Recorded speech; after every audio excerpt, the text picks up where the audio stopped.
man. It's like, so, yo, they called me yesterday, my partnership with the Boys and Girls Club, and now they going full with Zoom, man. Okay. Well, that's what I'm doing as well with my so yeah. But we on 3 hours. We on live. 3 hours. Yeah, 3 hours. 3 hours. Ooh, family. You see how we working hard, family? You see that?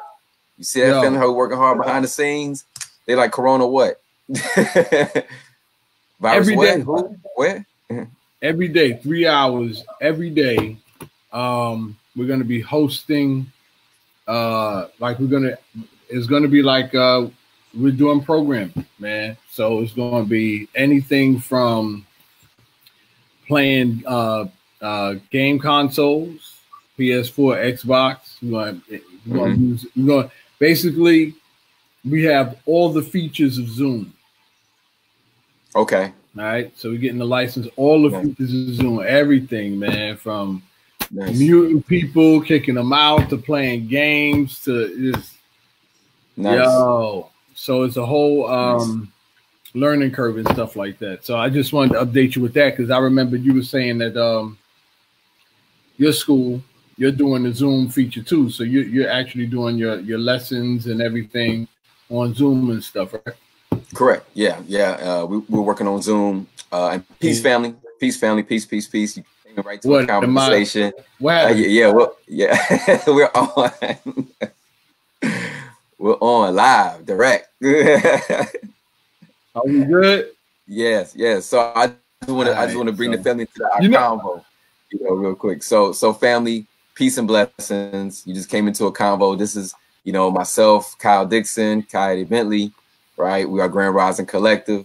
So as you heard me and my colleague talking, again, we're going over these things. We're gonna get into Zoom and schools using it, other web camera platforms and whatnot. But just giving you a little insight on what we have to do outside of this.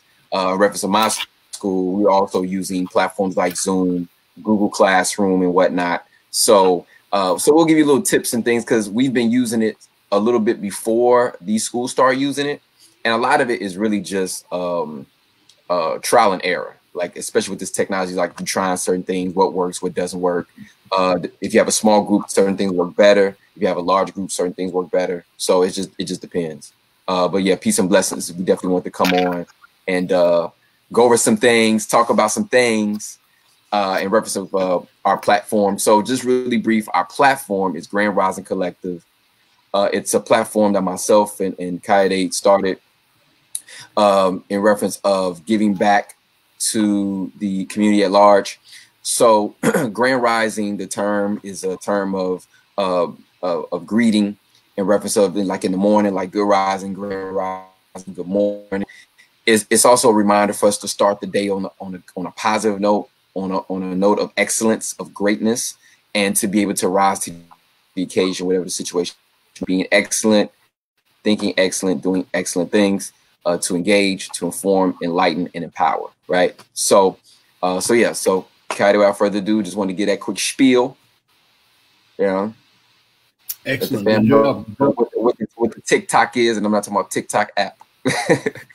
You were talking about TikTok too? You talked about TikTok today? We can do that. All right. We can do that.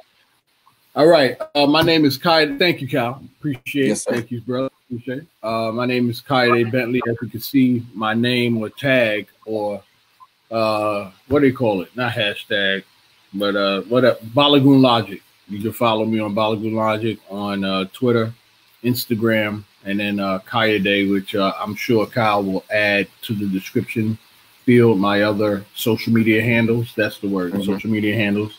Right. Trying to get locked with this. I am an educator and an entrepreneur, a professional as well. My resume or background varies across 3 specific fields. One is IT, information technology. Let me start again. Kaede Bentley, president and founder of 4Ts, which stands for Teaching Teams. The mission of 4Ts is to help inner city youth identify their inherent skill set, what they do naturally, so that way they can excel in their education, to pursue higher education, complete higher education in order to get a job, thus to establish a career and ultimately start a business if they choose to.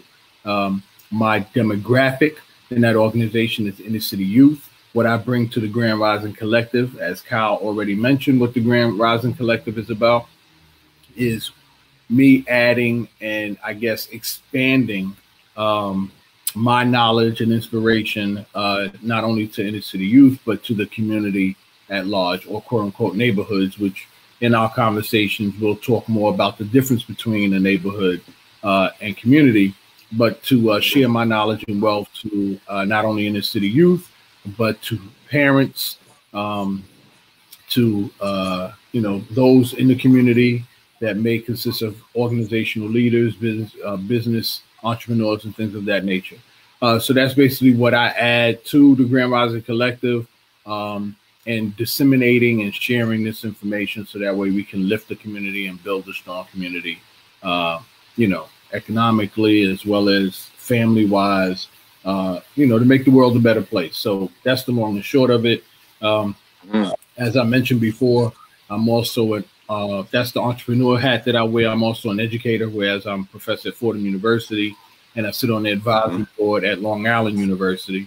That's that part of the educator part of me, and I also have experience in IT, information technology, for over 20 years. So these are the skills and the knowledge that I bring to the Grand Rising Collective, and I'm honored to be a part of this movement and collective with my colleague Kyle Dixon.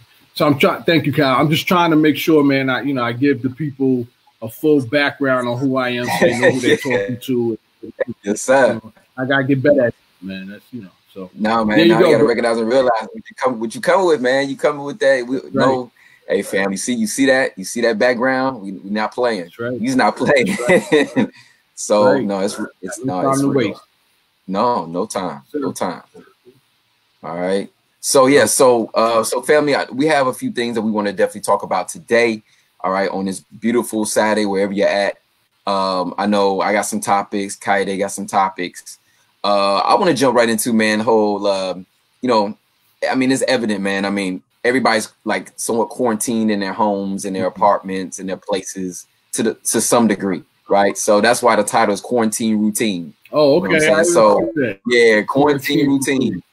And other things, quarantine routine and other things, because we're like, for the most part, most of us are in the house mostly, right? Now, speaking for me, like I try to get out at least once. I try to get out once every day, but I say, to be honest, by once every other day. And people are like, you crazy? Getting out what? Like, no, I need to get out the house a little bit. You know what I'm saying? Like cabin fever is real, and plus, it's been a few days where we had some sunlight here in New York, so I had to get some of that sunlight. Okay, I had to get some of that sunlight. I mean, natural sun is good for your overall health. I mean, when we're talking about people of African Americans, people of the African diaspora, sunlight is very essential, man. Very essential. So you got to go out there and get some of that natural sunlight on your skin, on my head, and everything, because that's good for your overall health, and it does help with sicknesses as well. I mean, it's proven studies, right? Even people going through depression, typically they shy away from natural sunlight. So the goal is to get out, get moving, and go towards the sun, man. Okay. So I make sure to get like a nice little walk, sun on my skin. I mean, ideally you want to go around noon, but any time of the day is better than no time of the day. So I heard the sun is at its highest at around between 12 and 2, or is that its highest at 2 o'clock? Correct. 12 and 2. Yeah, 12 and 2 is where the sun is at its height. Even if it's shady outside, like today is rainy, cloudy here in New York.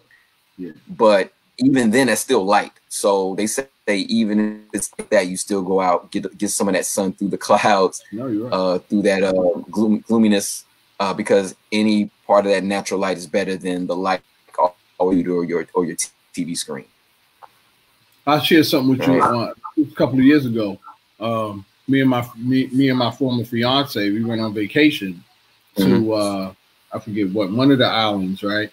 And it was cloudy that day. I was shocked. It was cloudy that day. Cloud, just like today. It wasn't raining. Yeah, it was cloudy, and we went on the beach. And let me tell you how powerful the sun is. it was cloudy, Cal, no sun. Yeah. We were thinking, sit out on the beach, chill, enjoy whatever. Sat out there for, I don't know, a good 2.5, 3 hours. Mm-hmm. No umbrella, no cover, just out there. You know, she got sunburned. Wow. Came in the evening, whole body was red, painful too. Wow. Yeah, man. Yeah, we didn't. She didn't put any sunblock on.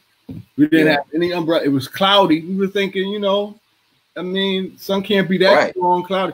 No, she got sunburned, son. Man. So that's just a testament into, even though it's cloudy outside, the sun is still powerful. Its rays is still lit. So I just wanted to share that with you and everybody. Yeah, those UV rays are legit, man. Like, and people, you know, like, depending on, you know, what ethnicity you are, you know what I'm saying, you may need to use certain, you know, sunblock, things like that. But I don't use sunblock, and people may look at me like I'm crazy. But it's the fact that those UV rays help to energy in reference to our skins. I mean, I can go whole scientifical, but I'm not going to go there today. You know, do your research, family, for sure. But it's when you get too much sun. Like, anybody can get too much of anything. Like, but the sun, we need the sun. You need at least about 20, 30 minutes in the sun a day.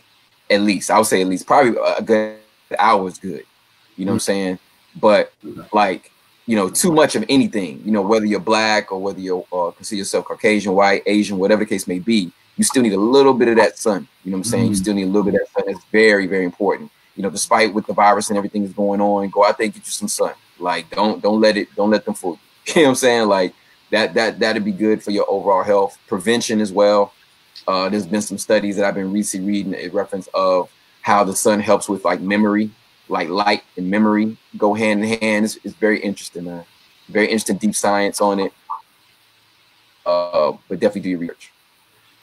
Well, hold on. So wait, me being a person, I'm viewing this or hearing this, or the case would be, are you trying to tell me, I'm being devil's advocate, you trying to tell me that, okay, the sun has all these nutrients that I need to, you telling me to go out there in that mess and risk catching the COVID in comparison to getting the sun? Is that what you're trying to tell me? You saying risk getting COVID for sun? So you say that's a valid risk to take, to go outside at the risk of catching the virus to get the sun and nutrients. That's what you're saying?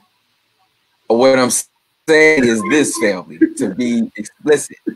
I'm saying that don't go around a crowd of people. Okay.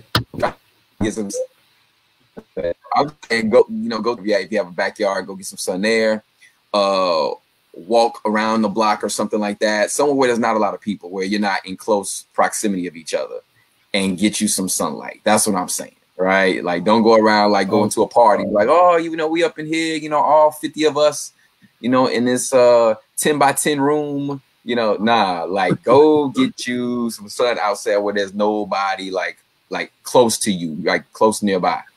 Like, it's interesting too, man, like being here in New York, like, people are walking around still. Like, it's not as many people as it was, but I'll say it's close to maybe like a 1/3 or 1/2 of the people out that it normally would be that are walking around, going to work, you know, going to the grocery store. Nobody's really like lingering around per se, but like, you know, like I went outside and by myself, like in a place where it's kind of open. There's traffic, but not really, and just sat and just like, you know, made some calls, soaked in some sun, got outside for a minute. You know what I mean? So yeah, don't go around a massive amount of people. Is what I'm saying. Like, don't risk that. You gotta put that out there, man, because some people go out there. I mean, definitely. Yeah, don't go around. I mean, don't be naive, and don't be there. You know what I'm saying? Yeah, like, oh yeah, I'm right. You know, people sneezing, coughing around you. Like, yeah, let me get some sun. Like, nah, that's what I'm saying. I'm saying, you know, go to a quiet space, a space where there's not a lot of people, where you can, you know, get some of those sun rays, not be around people coughing or sneezing or whatever the case. So don't do that. Yeah. Right. Yeah, you gotta be clear, man, because I'm telling you, people do it. They can stick it there to blame you. Yeah.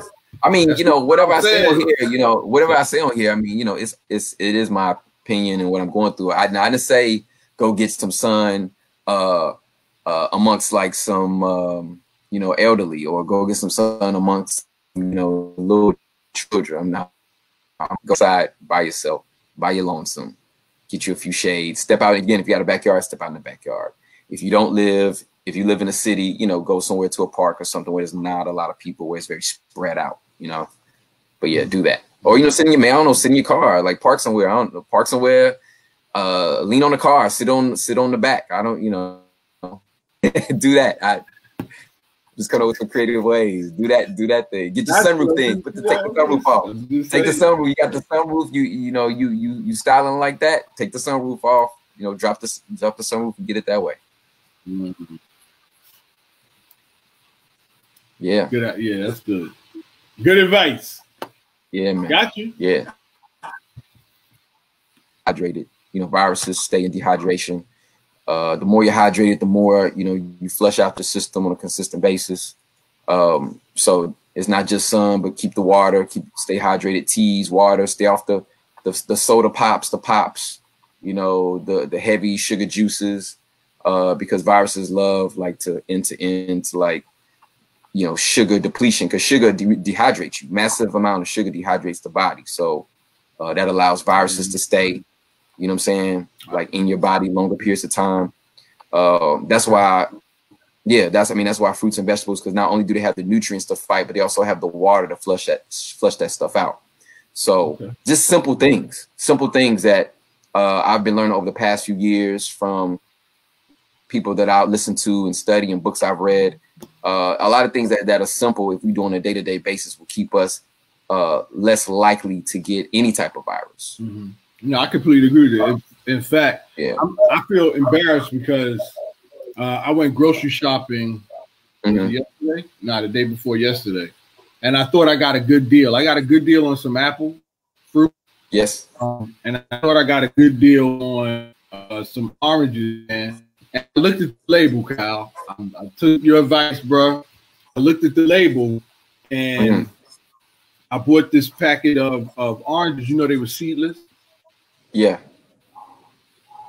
And I was like, that's not organic, man. Not real. It's that fake stuff. And I got like a whole bunch of them daggone things. I need to. Yeah, man. I mean, that's you know, that's if that's all you got, then rock with it, man. That's what I say. Like, the ideal you want to get, family, what we're talking about is you want to get food that has seeds in it, because it hasn't been genetically engineered, GMO'd. Genetically modified. But if that's all you have, go with that, because it's better you eating that orange than eating that donut. You know what I'm saying? Like, it's better you eating that orange than you eating that honey bun. Like, it's better than that. So there's no judgment here. Like, if that's what you got, roll with it. But if you can get better and you can, you know, feel like it's in your budget, and get better at this time. Yeah, and better than orange juice. Yes. And it's so better than orange. Yeah, because orange juice is filled with the sugar. Yep. Now, if you're making your own orange juice, like, you know, like if you're making your own orange juice, which I've done over this past 2 weeks, you know, like it. But all it is I put oranges in a blender, put a little water in there, blend those jokers up, orange juice. There you go. You know what I'm saying? Now, if you don't want the pulp, you can filter out the pulp using a strainer. But yeah, that's it. So with the oranges that you do juice it with the skin or without the skin? I juice it. You know, of course, I peel it off. I take off the skin, and then, you know, what's left is just the orange with the white. I forget what that's called, but the white skin on it. You know, which is also good for you, good antioxidants. And then, you know, I'll try to peel some of it off because I don't like it too thick. But, you know, I cut it up or peel it off and then just drop it in the blender, maybe like 2 or 3. Put a little water in there. Put some spring water in there if you can. But again, if not, just some clean water and blend it up and drink it. You know, I do put some like I've tried different things. We talking about my quarantine routine. I've tried like put oregano oil, a few drops of oregano oil in there. I'll put a little bit of moringa in there. I may put some chlorella or spirulina in there, just a little bit, and drink it. I drink that, like, that's typically my first meal of the day. meal. That's my first meal of the day. Okay. I heard that the skin of an orange is good for you too. Is that true? Very, very good for you. It has a lot of the antioxidants and nutrients that the orange has. You got to think like it's part of the orange. That's what helps make the orange what it is. So skin on the inside and eat that. I'm not saying. I mean, you want to go extreme, you can do that. I wouldn't advise it, but I mean, you know, just a little bit of that is good. You know what I'm saying? And sometimes with the oranges, the reason we talked about seedless versus non-seedless oranges, a lot of those seedless oranges don't have as many of the mineralization of vitamin C and other nutrients, and iron. Vitamin C and iron are not as concentrated in seedless oranges as they are in seeded oranges. So those seeded oranges, family, have a lot more of the natural full benefits of eating an orange, because it's not just the vitamin C when you eat an orange, it's the iron you also get when you eat an orange. So for my ladies out there, if you're having trouble with iron absorption, you eat iron with vitamin C. So if you're eating a spinach salad, you know, sprinkle a little lemon on that bad boy. If you want just straight up vitamin C and iron together, you better get up on your lemons, your limes, and your oranges and your grapefruits, your citrus fruits. You know what I'm saying? But if you're taking iron supplements, you need to be taking, I think it's heme. There's two different types. There's sulfate. I'm sure I'm messing up, but there's two types of iron supplements, and one absorbs in the body more so than the other. But all in all, past all that, if you're taking iron supplements, you got to take vitamin C with that so the body can absorb it. If not, it's just going to make you constipated. It's not going to absorb properly. Gotcha. Yes, sir. You're lagging a little. Okay. Yeah, you were earlier too. All right. Am I lagging now? No, you're good now. All right. So I don't know if the other position that you was in, I don't know. Lagging now? Still lagging? Not too much, but the video is kind of okay. Choppy. I mean, yeah, it's one of those days. Oh, that's what it is. All right, cool. Yeah.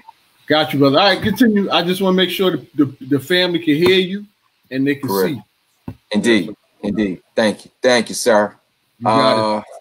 Yeah, man. That's all quarantine routines. Just yeah, man. Like just trying to stay healthy while inside, doing my exercises, right? Because the body, the more you exercise, it helps your lymph nodes, like your, you know, those where viruses can stay even after you get over them. It helps to flush out your lymph nodes. So that's why they check your glands when you get sick, you know, to see if they're inflamed or whatnot. So not only drinking, you know, certain teas, drinking water on a daily basis, but also exercise will help squeeze those lymph nodes to kind of squeeze out that stuff out. Also, I know people may not like this, but a cold shower also does that too. Cold showers.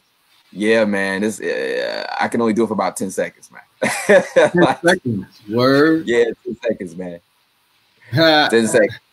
That's my limit, man. I'm trying to build up to that, but that's a tough one. That's a tough one. Seriously, man. Yeah, because it helps the breathing. It helps with the lymph nodes, like not squeeze, but kind of like flush, like it goes in and back and forth. That's what exercise does. It goes in and out. So it helps to pressure, you know, release to flush that stuff out of the body. That's what a cold shower does. Yes, wow. It helps with that. Yes. Yo, you ever thought of being like taking up an educating position in health? Because yeah. Yo, I'm serious, man. Yo, I'm serious, man. I've thought about it, man. But man, trust me, the man. Yo, speaking on that, let me give a shout out, man. Let me give my due. Let me give my propers, man. Much respect to Dr. Layla O. Africa, man, and his spirit and his legacy, man. Dr. Africa, if you want to talk about health practitioners, that brother was on it. Much respect to his spirit and legacy. He transitioned a few days ago. And you know, his wife Melanie Stevenson, man, they brother, when I tell you they were for the people and for the community, those are some of the people that I look up to. Like, those are the people that set the template for me. Like, we talk about health and like getting Black folks healthy and just centered. Dr. Layla O Africa, y'all, look him up. You know what I'm saying? Look up his videos. They're on YouTube. Get his books. He is one of the first people, when you talk about all the stuff that I'm rattling off about health, he's one of the first people when I was in college that set me on that path. You know what I'm saying? The first was the Nation of Islam and the Honorable Elijah Muhammad and his regimen of diet. That was first. Then as I got older, like Layla O Africa was the other brother. He was they were the first two that got me on the path of like, why do we eat certain things and what does food do for our body? Because the reason I got into this stuff is because I was an athlete. Wasn't the best athlete. I knew that.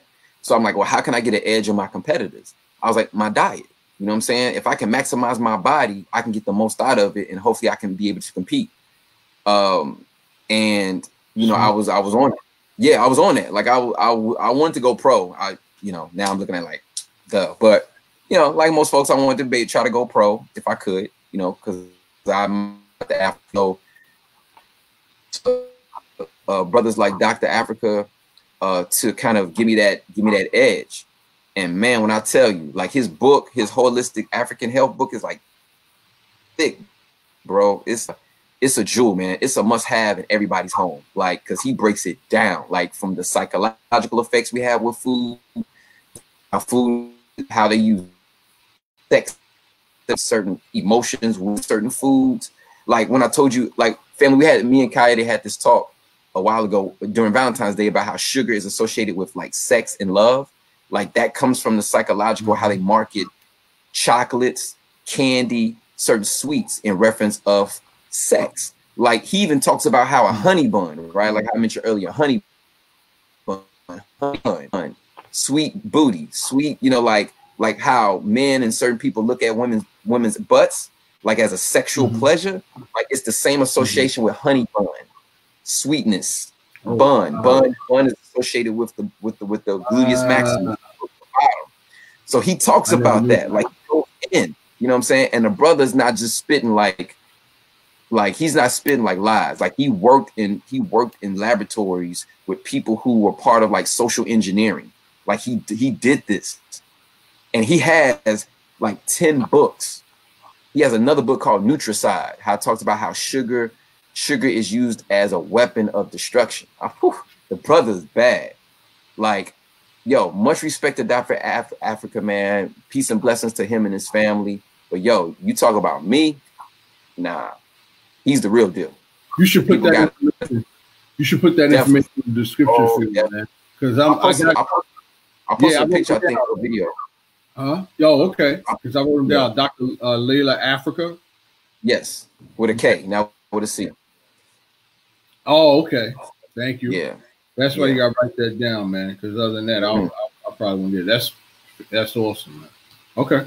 You also, on that same note, you was also talking about how, you know, people associate weed to being a gateway drug, but what's also a gateway drug is those Takis and those chips or those snacks that are highly concentrated in sodium and the coloring and all that other stuff. You said that that's a gateway drug for these young kids who are eating this stuff. That's what leads to weed, which, if not taken care of and controlled and managed, could lead to the heavier drugs. I remember saying those are the drugs. Like that's one thing I learned from Dr. Africa, Dr. Sabi, Queen Afua, much respect to them. Whenever you extract, Dr. Africa talks about it in one of his videos, when you extract a substance from its original source and have it on its own, it's a drug. So cocaine extracted from the coca leaf is a drug. Sugar extracted from the sugar cane, that's a drug. You know what I'm saying? Sugar is a drug. You know what I'm saying? Yeah, he goes in. I'm telling you, the brother is on point. So sugar by itself, sugar connected with sugar cane, an apple, an orange, a carrot, you know what I'm saying, for what it may be, that's okay because it has other minerals and vitamins associated with it that you're taking in. But if you're just taking in sugar by itself, that is a drug. It has an addictive nature to it because it's incomplete. it's incomplete by itself. It needs something else. So he talks about like with the Takis, with the honey buns, when our children are going to school and you wonder why they can't sit still, because they high on sugar, they high on salt. You know what I'm saying? They ate that cheese, sausage, egg, bagel that has a lot of sodium in it, that has a lot of like simple carbs in it. So they're jittery all over the place. You know what I'm saying? The Taki, because it's their nerves. It's like, you got to think like it's going straight to their nervous system. So it's like it's a shock. And their body's trying to deal with that. It's trying to process all that. You know what I mean? So like, whereas you eat something that's whole, like that's called whole foods. If you eat something like an apple, an orange, a celery, I'm trying to think what else people could like consume. A carrot, you know what I'm saying? You're getting not only the sugar, but you're getting vitamin C, vitamin K, vitamin E, iron, what else? And the sugar is stored sugar, meaning correct. It's a quick high. It's not a quick sugar rush. It's stored, correct. Meaning it gives you it gives your body energy for longer periods of time without the side effects of a crash at the end. Like with sugar, you get that high and then a boom, a drop. Right. Rally of like just all of a sudden now you don't have the energy no more. You just feel sluggish or that. With the stored sugars and fruits, it sustains that high. Is not such a peak and a valley. You know what I mean? That's what I've learned. That's what exactly. And Dr. Africa and other health practitioners will tell you like that drugs, like little drugs like cocaine and all that, are associated with sugar. They have a high sugar, like the molecular structure has a high sugar content. So that's why when people get high on drugs, they get high and they had a crash. Same concept. Same concept. So that addictive nature comes out of that addiction to sugar. Cocaine, heroin, addiction to sugar. Wow. Okay. Yeah, I'm telling you, man. Dr. Africa he's a legend, man. He's a legend. Family, Dr. Africa's a legend. Definitely go look him up. I want to share with the family as well some of the things that I shared with Cal already. We didn't have time to really strategize and calculate it, but what I'm suggesting, what I'll discuss is we also add what's called, I forgot how it's termed, but it's the who, what, where, why, when, and how to our discussions in regards to the topic. So that way we give you some, again, our theme is tangibles and action steps. But you hear me address that. You might hear Kyle address it and answer it as well with the topics that we deal with. So we're dealing with health right now. So the who and the health is you, us. We as a right? So what is the fruit, right? And healthy eating, healthy lifestyles. The why is because it helps us stay healthy, right? It helps us be able to maneuver, move around, enjoy life, not to have to be in the hospital, not to be sick, not to, no one wants to be sick. So that's the why. Right. The where is in our local communities, wherever you at. If you in California, East Coast, West Coast, or what have you, there's fruit. Vegetables, you can do this wherever you at. The when is now, as soon as possible. Don't wait to eat healthy. Start eating healthy now. Put whatever today. So where you at? Wherever you at today. And the how, we're sharing with you with the how, right? You can eat the fruit. General, you can blend it if you want. You can blend it with the skin, without the skin, however you want, or what have you. So these are the tangibles that we're bringing, that I have suggested to Kyle that we're going to try and incorporate in every topic that we discuss, breaking those categories down so you have more tangible information that you can register and understand and process. So yeah. Right. Indeed, brother. And I want to add too, like I'm still working on my diet as well and my lifestyle, because like I had a muffin last night. I'm gonna be real. You know what I'm saying? Like I had a muffin last night. I did.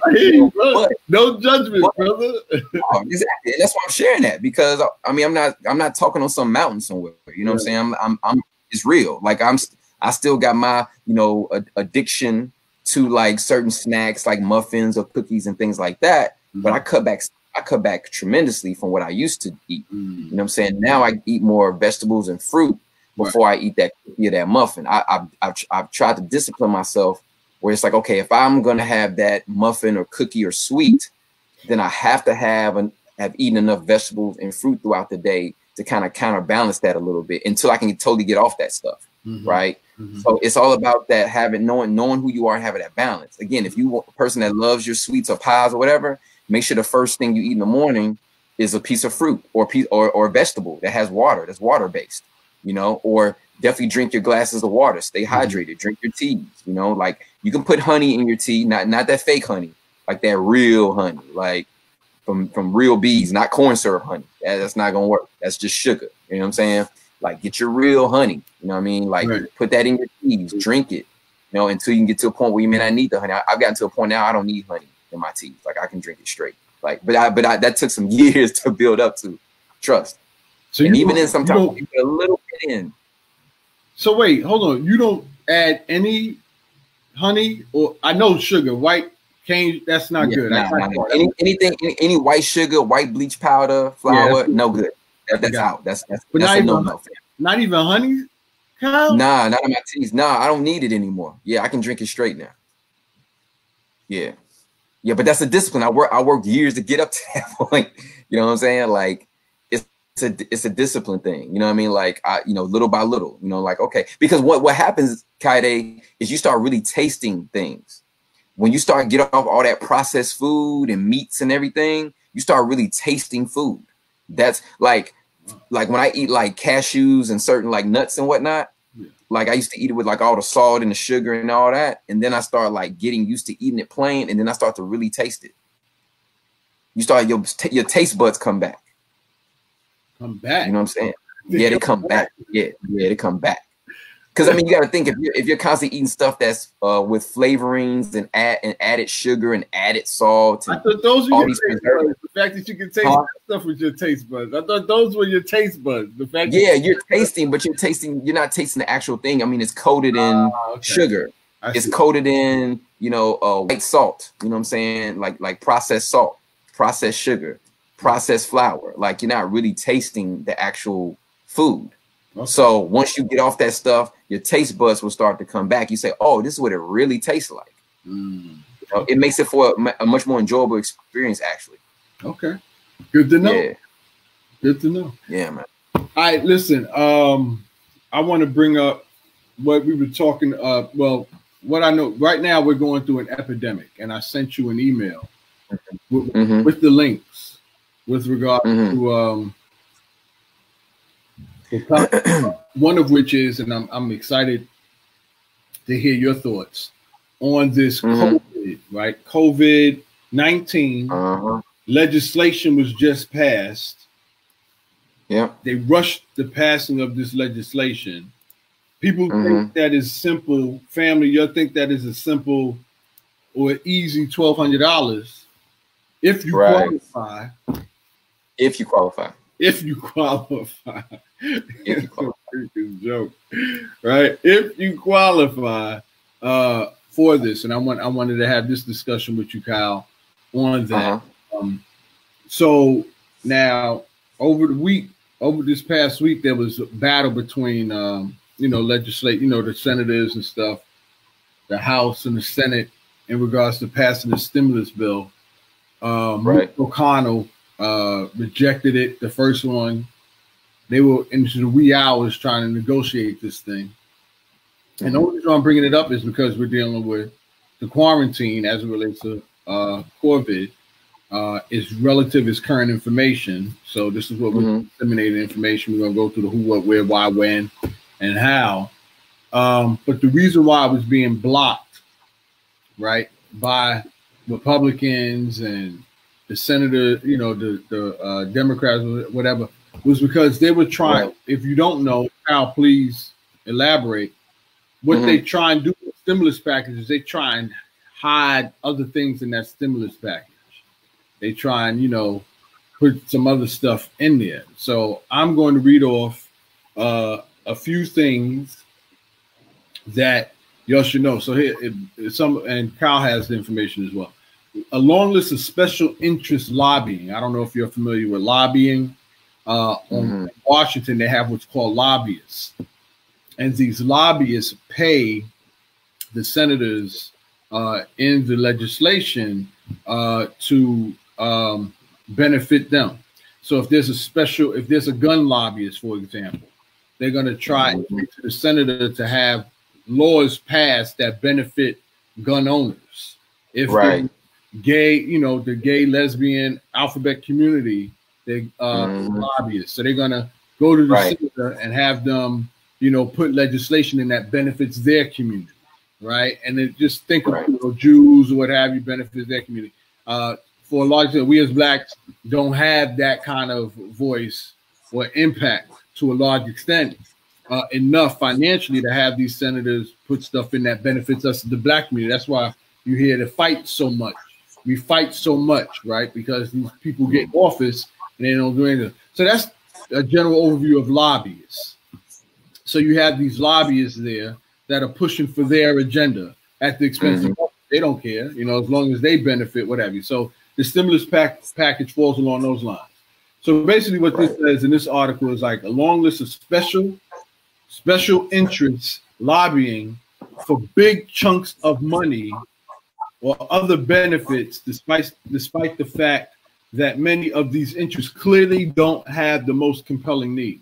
So basically what that's saying is those of us who have family, friends, colleagues, whatever the case may be, who may be affected by the COVID, the virus, this stimulus package is supposed to be put in place to help you, your family, your friends, your colleagues who are affected by this.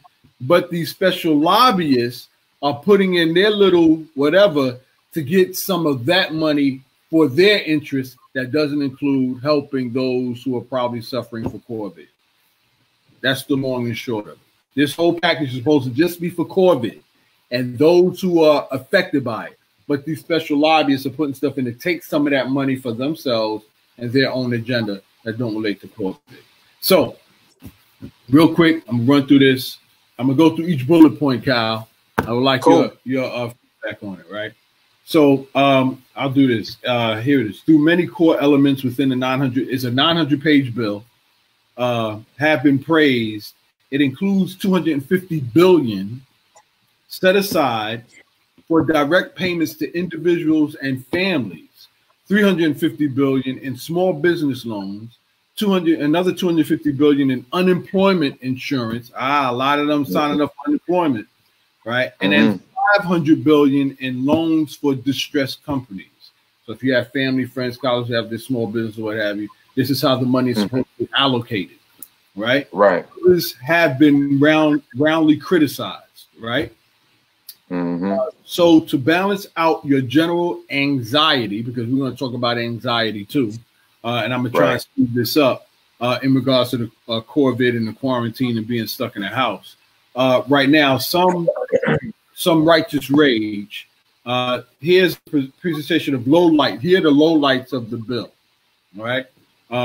Buried on page 203 of this 900-page bill is a tax break that could save wealthy real estate investors $170 billion, not million, $170 billion over 10 years. Over 10 years, as reported by the New York Times' Jesse Drucker. So this is coming from the New York Times, a lot of your news source that you validate. That's where that came from. What are your thoughts on that, Cal? Well, just as far as that particular one? Yeah, that particular one. Any thoughts? If not, I'll go right to the next. No, pretty much self-explanatory. You know what I'm saying? And giving out money. They shutting out, doing that thing. Funny how that don't relate to those who are suffering for COVID. Of course it does. You know what I'm saying? and I go into a little something later because, like, when we talk about unemployment, there are people losing their jobs on some funny stuff. One of my students just lost his gig. He was a chef at a restaurant. And because they sent out some type of bogus email saying that it was very confusing. They sent him a bogus email in reference of like, because of the virus, you don't have to come in today or something like that.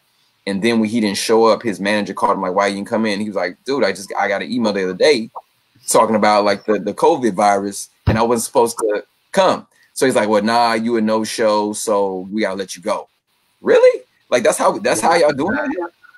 Yeah, that's how it's going, and And, you know, like my student, you know, of course felt some kind of way about that, but, you know, he's in good spirits, luckily, you know what I mean? Like he's a good brother who has his head on straight, but, you know, that's foul.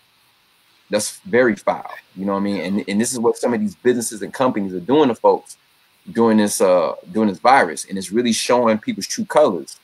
You know, that's the bad part of that, you know what I mean? And that's also, you know, that's also kind of good in a way, because you know where people stand, you know? Mm-hmm. But that's still foul, though. You know what I mean? Like that's still I wouldn't, why would you do somebody like that? Mm-hmm. You know? Very good. But you know, I don't want to go, you know, I don't want to. No. This is fun. You know, but no, I feel, you know, one, because if that was me, you know, I would feel upset. Mm-hmm. But then that just make me go even harder. You know what I mean? That just lets you know how these companies and how certain people, not all companies, but how certain companies, certain people treat their employees, man. Mm-hmm. They have no decorum. They have no sense of, I'm not gonna say even loyalty, but just a sense of like respect. You know what I mean? So yeah, it's real out here. You know, they use the excuse, I'm just doing my job. Is this business? That's one. Yeah. So was Hitler. You know what I'm saying? Hitler's doing his job too. That's that's a Paul Mooney quote. Yeah. I'm just doing my job. He's like, yeah, so was Hitler. You know what I'm saying? The other thing I want to tie real quick is this kind of ties into what we talked about. We didn't talk about at length. I would like for us to have a conversation in another discussion, but it ties in some with the velvet rope of healthcare, right? Mm-hmm. It ties into that little, because this money is supposed to be going to those affected by COVID, but yet it's going to, right? And these companies are doing these unlawful practices and firing people with that nonsense. So good point. Yeah. The next bullet point is $454 billion of the package go towards backing up a new Federal Reserve program that largely benefits big businesses. Mm-hmm, of course, yeah. And since banks tend to maintain a 10-to-1 ratio between loans dispersed and capital on hand, that amount is sufficient to supply corporate America with more than 4 trillion, not million with an M, not billion with a B, 4 trillion with a T, in subsidized financing. New York Magazine noting acidically that it makes the bill a plurocracy stabilization fund. What are your thoughts on that, Cal? Well, you know, I have to look up the numbers, but you know, they say blacks buying power here in America is 1.2 trillion. You know what I'm saying? They say collectively as African Americans here in this country, our buying power, which that kind of becomes the oxymoron, is $1.2 trillion compared to the 4 trillion that they're shelling out for these big businesses. But these big businesses are what help maintain America's structure, its economic structure, capitalism. So they figure like, well, these businesses are hiring all these folks that have these people under as employees and managers and business infrastructure. So they're like, well, if y'all are maintaining all these entities, then we're going to support you more than the smaller businesses because you help to kind of keep the economy going. And you get a lot of tax breaks as a big business. You get major tax breaks as a big business. Hence why I was talking to my students this week about the economy, free market economy.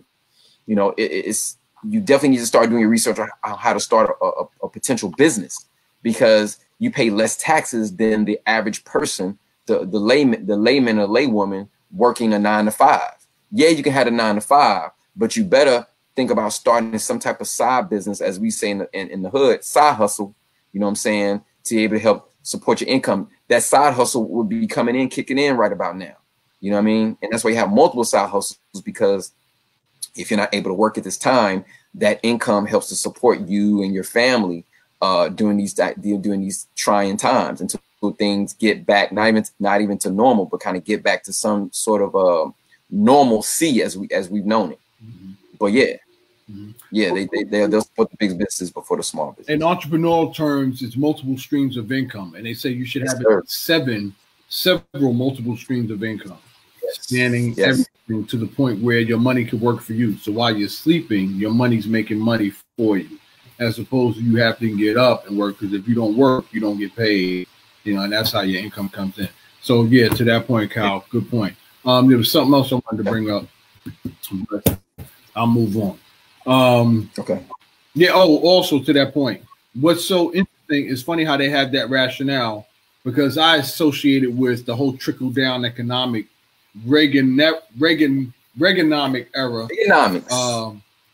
Whereas Reaganomics is the word I'm looking is ignorant at the highest level, because yeah, you have these big companies who have all these multiple good one, Kyle, all these multiple branches and keeps the economy going. But what's so simplistic in general is that without the people, son, without people in position with finances, they can't buy your product. And if they can't buy your product, you're no longer in business. It's simple economics, supply and demand. So if you keep the workers who are the consumers impoverished, whereas they can't afford to buy your product, then the result of that is the business going out of business because it has products that it can't sell. It's supplying and finding that middle balance. So the fact that these idiots in government and in legislation choosing companies as a priority, whereas the companies are in existence because of the consumer. Without the consumer, they wouldn't be in business, is asinine to me. I don't understand how they cannot connect the two. It's so plurocracy, idiotic, stupid. So that's the point I just wanted to add to that. All right. That's that oligarchy. You know what I'm saying? That the corporations run, you know what I mean? I was an oligarchy. Corporations run, you know what I'm saying? They help to sustain and maintain, you know, those economic profits here in America. I was talking to my students this week about that. Everybody should watch this series it's on the History Channel. You may be able to look it up on like YouTube or whatever. It's called The Men That Built America. No, excuse me, The Men Who Built America. The Men Who Built America. The Men Who Built I guess I don't know how old it is. It's not too old. I think it's maybe last year or year before last. I just found out about it recently. But they have like 2 or 3 different types of series. They have The Men Who Built America, The Food That Built America, and another one, Something That Built America. But it's a dope series because it talks about like Andrew Carnegie, John D. Rockefeller, Cornelius Vanderbilt. It talks about these barons who helped to bring in the industrial age with their monopolies, you know, the steel industry, the oil industry, you know, J.P. Morgan, you know, the banking, like all these men, and it gives them backstories, like, but it plays out like in a drama. So it's like a docu-series drama type thing. It's good, like for the historian in you, and we'll get into like also Madam C.J. Walker that later. But for the historian in you, as far as we talking about this right here, it ties right into this. It gives you that backstory of how these companies and these people were able to amass these large quantities of wealth, man, in this country. And it really gives you insight on like that process, like how ruthless they were, and sometimes also how generous they were after they were ruthless. You know what I'm saying? So yeah, man, man.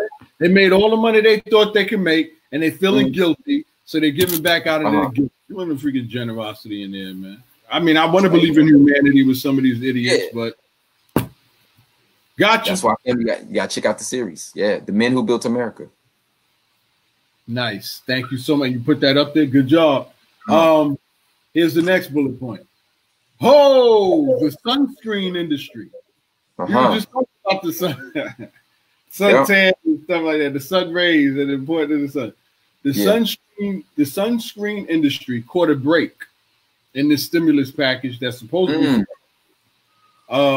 when the product was lumped in with the over-the-counter drugs that will get speedier approval by the Food and Drug Administration.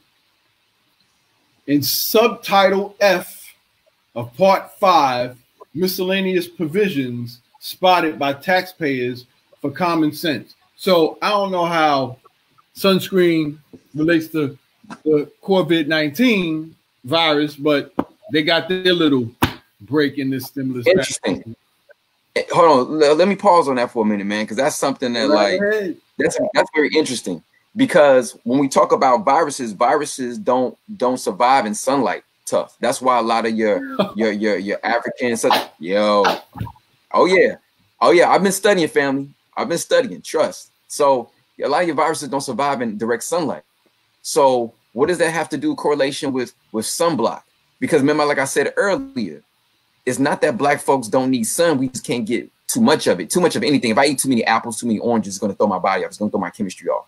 But the fact that you're using sunscreen outside, no, you should be getting as much sun as your body can handle, and then find some shade or find something. But don't do black folks don't need suntan. Again, unless you're standing out for long periods of time, then yeah, get your sunlight, then put on the sunscreen. But don't put on the sunscreen initially and then wonder why am I not getting certain mineral, certain things are not processing. I'm not feeling like energized because you're lacking that light. You're lacking those UV rays. UV rays are good. It's just you cannot get an overabundance of UV rays. They got us believing that UV rays are bad, not for black people, not for people of color.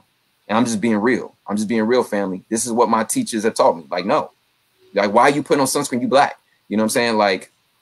What's that about? You know what I'm saying? And I get it. Some of it is that complex. I remember I used to have this complex when I was younger, and I spoke this to my class. I used to have this complex when I was younger. I don't want to get too black. I don't want to get too dark during the summertime. Mm-hmm. That's real. That's a psychosis. I used to have that as a child. I don't want to get too black. You know what I'm saying? Be too dark. Why? Mm-hmm. Why? Why is that? I know why. Mm-hmm. You know what I'm saying? It's the brainwashing. Mm-hmm. It's the entertainment media brainwashing of black people. You know what I'm saying? So when we really dig deep of why we do certain things, our habits, and this is what this quarantine is about. We're going to get into that later too, about with the red table talk. You know what I'm saying? This anxiety people are having because we are not able to run away from our problems and issues. No, it's right there waiting for us. Mm-hmm. They're right there waiting for us. Very good, Kyle. Very good. Yo, we're going to just get, I'm trying to, all right. I think I don't want hold because it's so much, man. So much. Yeah. We have so amount of time. All right, so the other thing that happened, for-profit colleges. For-profit. Another topic. I went to one for-profit. For-profit colleges, which tend to have high dropout rates and have a troubling record of misleading students about their ability to get jobs upon graduation, will be included in a provision that allows all colleges to keep funds given to educate students, even if they drop out due to COVID-19 emergencies. Mm-hmm. So that's a provision in this stimulus package. Mm. The bill I'm going to the next bullet point and give me your take on those two. These two. The bill gives $25 million to the Kennedy Center for the Performing Arts in Washington, which seems a little unnecessary at this time. Get that. Mm-hmm. This is supposed to be COVID, those who are affected by COVID. Yet, $25 million is being given to the Kennedy Center for the Arts, Performing Arts in Washington. Next and final bullet point regarding this section, it includes a 6-month extension of federal funding for abstinence-only education, heavily supported by social conservatives, which has nothing to do with the pandemic or its health impacts. Hence, velvet rope of healthcare. Okay. Those are the 3 points. Okay, so what was that first point again in reference of the stimulus pack with the schools, the for-profit schools? For-profit colleges, which tend to have high dropout rates and have a troubling record of misleading students about their ability to get jobs upon graduation, will be included in a provision that allows all colleges to keep funds given to educate students, even if they drop out due to COVID-19 emergency. So the schools get to keep the funding that they get. Even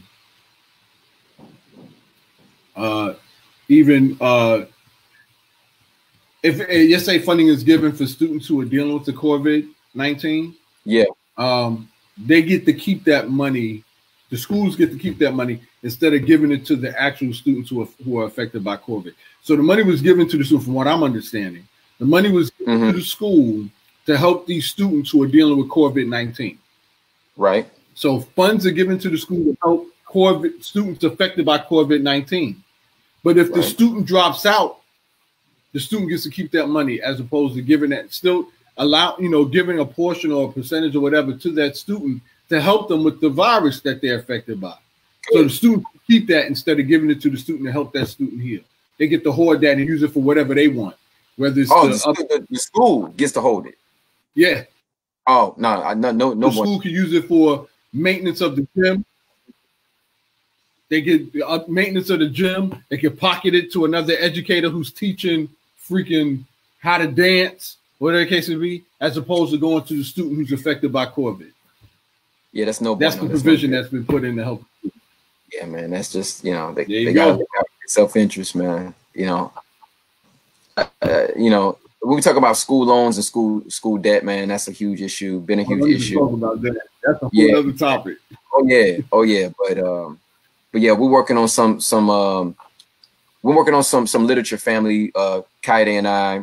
He's also working with another colleague of ours in reference of cutting down the risk of school loan debt, because I know a lot of us, myself included, paid off school loan debt or paying school loan debt. So we're working on some stuff right now to help keep people more informed about what's going on, hopefully preventing it from even happening. But for those who it has been happening, we're trying to create some stuff and work on some things, especially now that we have a lot more time to do that. We're working on some workshops and things to help prevent our youth and some of our young adults and some people who are already experiencing it to cut down those expenses and also prevent that from even occurring. So yeah, huge issue.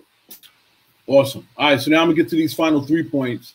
And what I just touched on were the highlights that they were promoting about this bill. These were supposed to be the good things.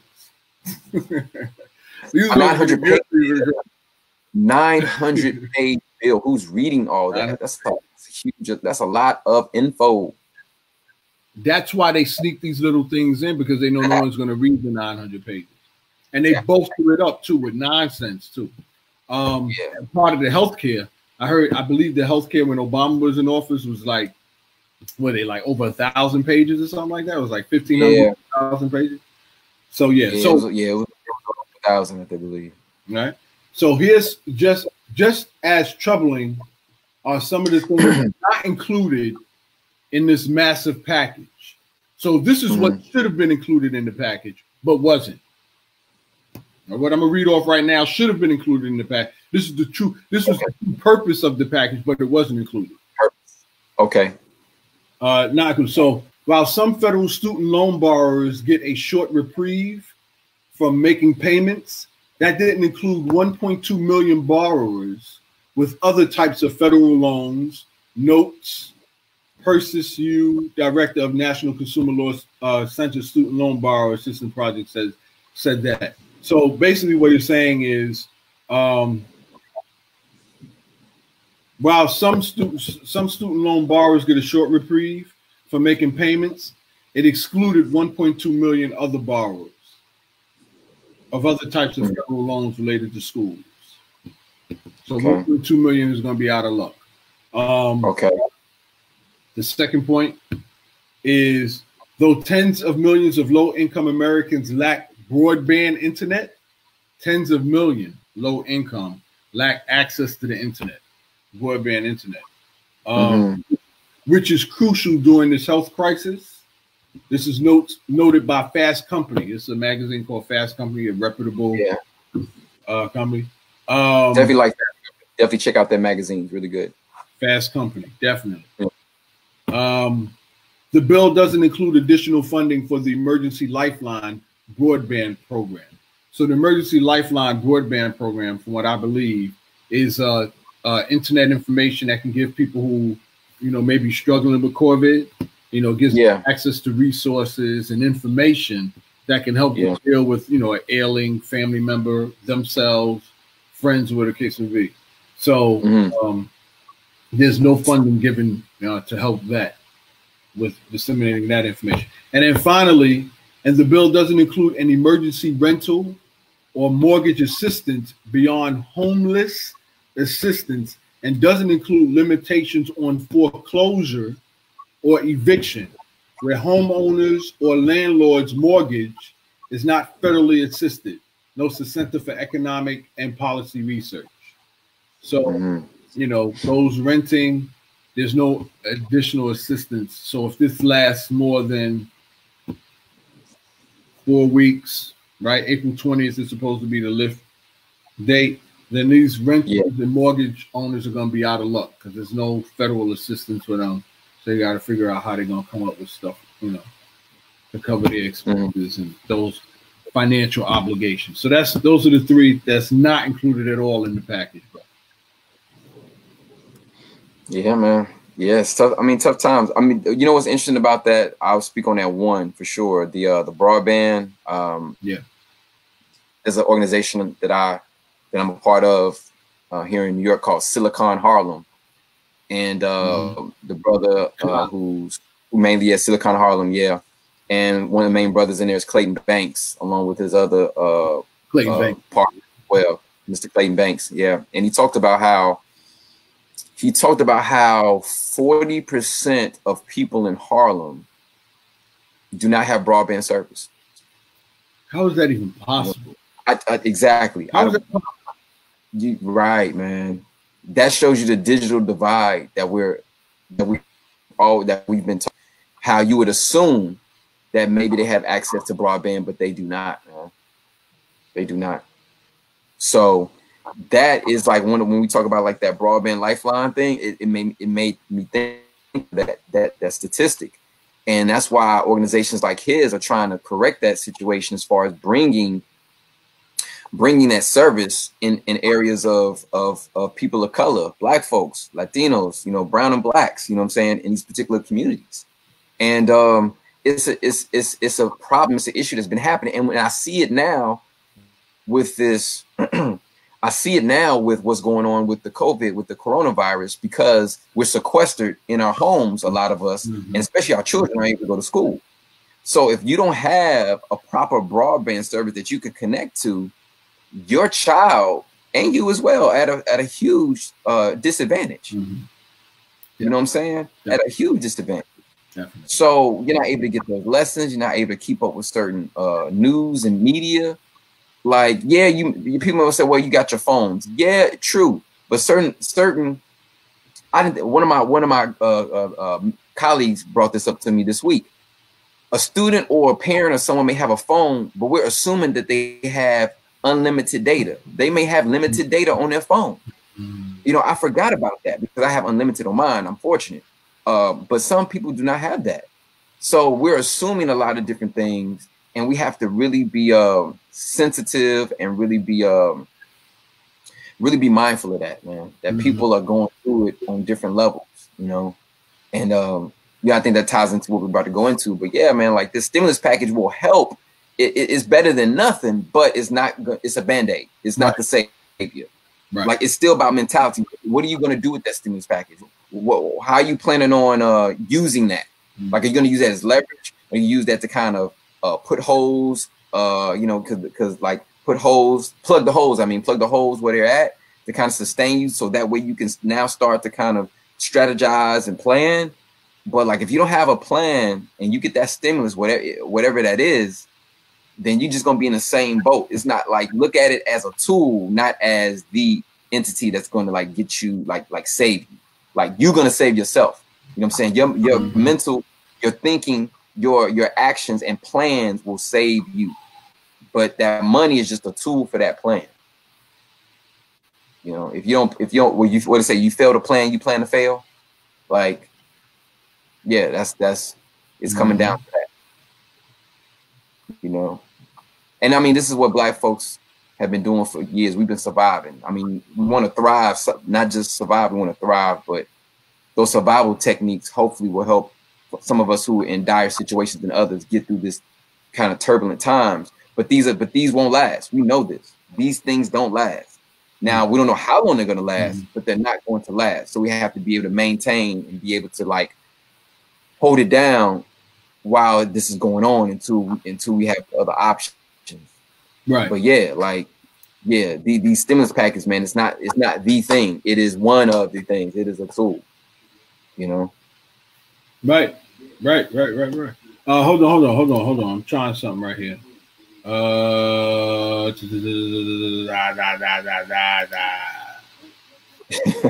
know. That sounded great. Yeah, but I'm glad you broke that down, man. Because I mean, we need to know, like, absolutely, you know, it's more to it. It's more than just get money. It's more. There's other things that people are passing through with us getting these stimulus packages and whatnot. Like, you know. All right. So awesome. Awesome. All right, so now we're gonna move on. There's one thing I wanted to also share. We talk about the coronavirus before we head into the next segment. And I don't know if I could. Let me see something. Wait, share your screen. Yes, I want to share. All right, hold on. Okay. Application went. There we go. Here we go. Okay. All right. Pull your car. I don't know. Can you see that? Do you control that? There we go. All right. I guess so. Yeah. There it is. Do you see it? Okay, I'm gonna add to the stream. Boom. There it is. Bam. Right. So, I mean, we heard about this. We talked about this in the last discussion, real quick. Yes. Just so people know, here, you know, because you said go outside, get some sun, get some air, things of that nature. Don't congregate among 20 or 50 people. Right. So here's some statistics regarding how to protect yourself against this virus going on. So it goes on to say, how long can coronavirus live on surfaces? In the air, it lasts 3 hours. So keep that in mind when you're going outside or you're in public space, you're going shopping, you're purchasing stuff like that. On copper surfaces is 4 hours. On cardboard, you know what I mean, boxes and things of that nature, cardboard, 24 hours. On plastic bags. I think New York City, you know, banned plastic bags, I think. Yeah, like in grocery stores, they banned the plastic bag. Some are still using it, but they pretty much banned it for the most part. Wow. Right. So plastic bags, 2 to 3 days, and then stainless steel, you know, 2 to 3 days. So these are some of the things, you know, helpful information to protect yourself against the coronavirus and stuff like that. I want to share. Is there anything you want to add to that, Kyle, and then you can remove that from the live. Yeah, no, definitely. This is good. Like, yeah, this is give people again as much information, real information as we can get in reference to the virus is for the best, because people start freaking out when you get either misinformed or have not enough information, not enough correct information. So the fact that we become more informed, it takes away the fear. It's more like, okay, now I know what I'm truly dealing with and I can truly prepare. But when you don't know what you're dealing with anxiety comes fear. You know what I'm saying? Because the fear of the unknown. People fear what they do not know for the most part. We as humans, human behavior, we feel what we do not truly know. So if we at least have some type of awareness, it's not to say that we're not going to have any fear, but we have less fear, right? So this is good, man. This is good. Like in the air, 3 hours, copper, 4 hours, cardboard, which is interesting. I wonder why cardboard is only 24 hours. I wonder what it does for it to not stick like that. Plastic, 2 to 3 days. Like, man, something in plastic where it's just really sticking. And then stainless steel, 2 to 3 days, which is interesting. Now, what I want to show you all is something interesting, right? And this is in dedication to Dr. Africa, man, and other healers and people out there. When we talk about copper, right, I want to focus on like the copper, right? So it says copper 4 hours, right? Air is 3 hours, copper is 4 hours. I'm about to go a little deep, so roll with me, family. Roll with a brother for a minute. All right, so in the air, right, 3 hours, right? You know, follow me. In the air, we drink water, right? We drink water. Is water not a form, and air not a form of liquid? Yes, right? The four phases of matter, liquid, solid, gas, and plasma. Very good. So air is nothing but it's the air form of water. We're breathing water, right? That's one. Okay, so in the air, 3 hours. Okay, H2O. H2O, right? H2O, the gaseous form of H2O. All right. So then we go to copper, right? Now copper, people who know science know that all the elements in the universe are in us. Even what's his name? Dr. He's from the Bronx. He's a brother. He's a astrophysicist. Dr. Tyson, Dr. Neil deGrasse Tyson. Right. You're astrophysicist, right? Right. So even he talks about we're stardust. We're made of stardust, right? So all the elements in the universe or in the world are in our body in some form or fashion. Even gold. So even copper, right? Copper's a metal, but copper is in our bodies, right? Specifically in our brains. It helps our brains and nerves to function properly. Now people are like, well, how is that? Like, how do I eat copper, right? So I brought this up real quick. Hopefully, let's see if I can share it. I say maybe share screen. Yeah. Bring that up, man. Put that information out there, man. Yeah, stop playing. Let's see if I can share my screen. Let's see. Let's go. Share screen. Okay. All right. Share this. Okay. All right. So it kind of does that, right? So you can do share application though. Like, is it share application? Is it on the website or is it It's on the website. It's on the website. Yeah. All right. So you should maybe. I'm gonna stop it. You can share the application and select the website portion in that where it says share. Oh, gotcha. Okay. And then it'll just show that. So you are the web address, right? Yeah. Well, I mean, it's on the make the website in itself full page, and then you choose that application, the website application that shows up in your selection on what you want to share. So you can share your screen, or you can share your application, or you can share another, like a third option. Whatever. Just share the application, and that should isolate. Okay. Where it puts application window. I see it. All right. So application window. Yep. And then go to that. Select it. Make sure it's highlighted, and then hit share. Yeah. Entire screen. Oh, okay. I see what you're talking about now. Okay, here we go. There we go. Nice. All right. So, did it share? Yes. Okay, I'm gonna add now. Okay. Did it share? Hold on, let me go back. It shared. Okay, there we go. There we go. So, family. All right. So we talk about copper, right? We talk about like the elements, the trace minerals in foods and in herbs. This is a list here in reference of you have the top 11 food, spices, and herbs that you use or maybe use on a daily basis that have copper in them. So when we talk about copper surviving we're only surviving 4 hours on copper surfaces. These are certain foods that you can eat and incorporate in your daily diet that will help you to fight off viruses. Nice. This is the stuff that Dr. Africa, Dr. Sabi, Queen Afua, this is the stuff I'm learning from them and I'm reading up on. And these are the simple things when we talk about like, oh, how do I be healthy? It's not as hard as we think. We have things around us that we use on a daily basis. Like, when they talked about like, the term, this person's not worth their salt. Right. Those terms, like those terms we hear, oh, this person's not worth their salt. Yeah. Salt used to be traded as currency. People don't remember that. Wow. Historically, if you look it up, salt used to be traded as currency, right? Before we got into like money and whatnot. And then on top of that, when we talk about the Europeans going for spices, right? Like Columbus was initially, Christopher Colombo, Italian, was going for spices, right? For Spain, right? Yeah. Funded by Spain, Queen Isabella, King Ferdinand to go for spice trade, right? We thought that it was just because, their food was bland. And we know how spices make a dish taste much better, salt, seasonings and stuff like that. Black folks, we love that Lawry's, you know what I'm saying? That Lawry's seasoning. You know what I'm saying? And other stuff too. But check this though. Here's what I've learned over the past year it wasn't just to season their food. It also has medicinal properties. The spices and the seasons that we tend to use, again, not the commercially altered stuff, right? But the real deal spices have medicinal usages to them. That's why this list here with foods that have the highest amount of copper, you see salt, now table salt, nah, get rid of that. This the pink Himalayan sea salt. That's what you want. Right. Because the white bleach salt, no good.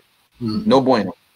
No. Basil, right? You see basil, you see capers, you see coriander, you see thyme, spearmint, you see basil, you see maca, is it maca or mace? No, mace spices. You see the original pepper, right? Yeah, like you see these, right? I don't know if you can see me go. Can you see me going up? I see you. Right. You see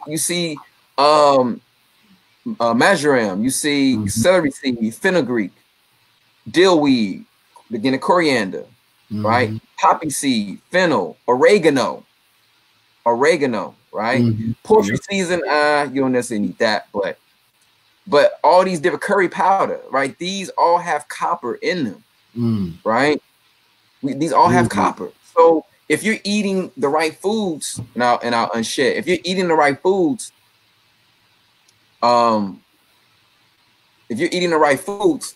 then these things will take care of themselves. They will take care of your body. Very good. Right? Very good. The turmeric, the curry powders, the paprika, like I said, the thyme, the basil, the parsley, the cilantro, all these things have like trace minerals in them that will rid your body of viruses if you take enough of it. I'm not saying douse your food with it, but if you do that every day, right, and you're eating less meat and less processed food, you're gonna be all right. You're gonna be better than most folks. Very good. Very good. Very informative. Very educational. That's very good. Yeah, that's real. All right, so that's a good point. I'm still processing. You know what I'm saying? Yeah. Got you. Okay. Awesome. So family, you have been informed how long coronavirus lives on surfaces and copper specifically, how it's beneficial. Kyle, thank you for that information. Okay. Yeah, let's go into this real quick. So a lot of people are quarantined, and I'm starting to see something that's concerning me, Kyle. What? I'm starting to see it in people's homes, and it's scaring me, man. Yo, for real, I'm starting to see, these people are sick. These, you know what I'm saying? They kept it. You know why prophecy is so important, because they be doing some stuff at home that they don't want the public to know. But this quarantine is messing them up so bad, man. They can't even deal with it themselves in their own home. So they're publicizing this crap now. And it's scary. I'm like, these people are doing some crazy stuff. So they're putting a lot of stuff, like, I'm telling you, man, I saw one feed where it's about this woman is like willing to give up. She's willing to give sex for company. She just wants some company or something like that. Wow, man. Like giving up her body just to have company or some mess like that. So she hasn't already been doing this. That just seems so far-fetched to me. That seemed like somebody that was already kind of doing that stuff, but they're just using this as an excuse to say. But I mean, you never know. But wow, man.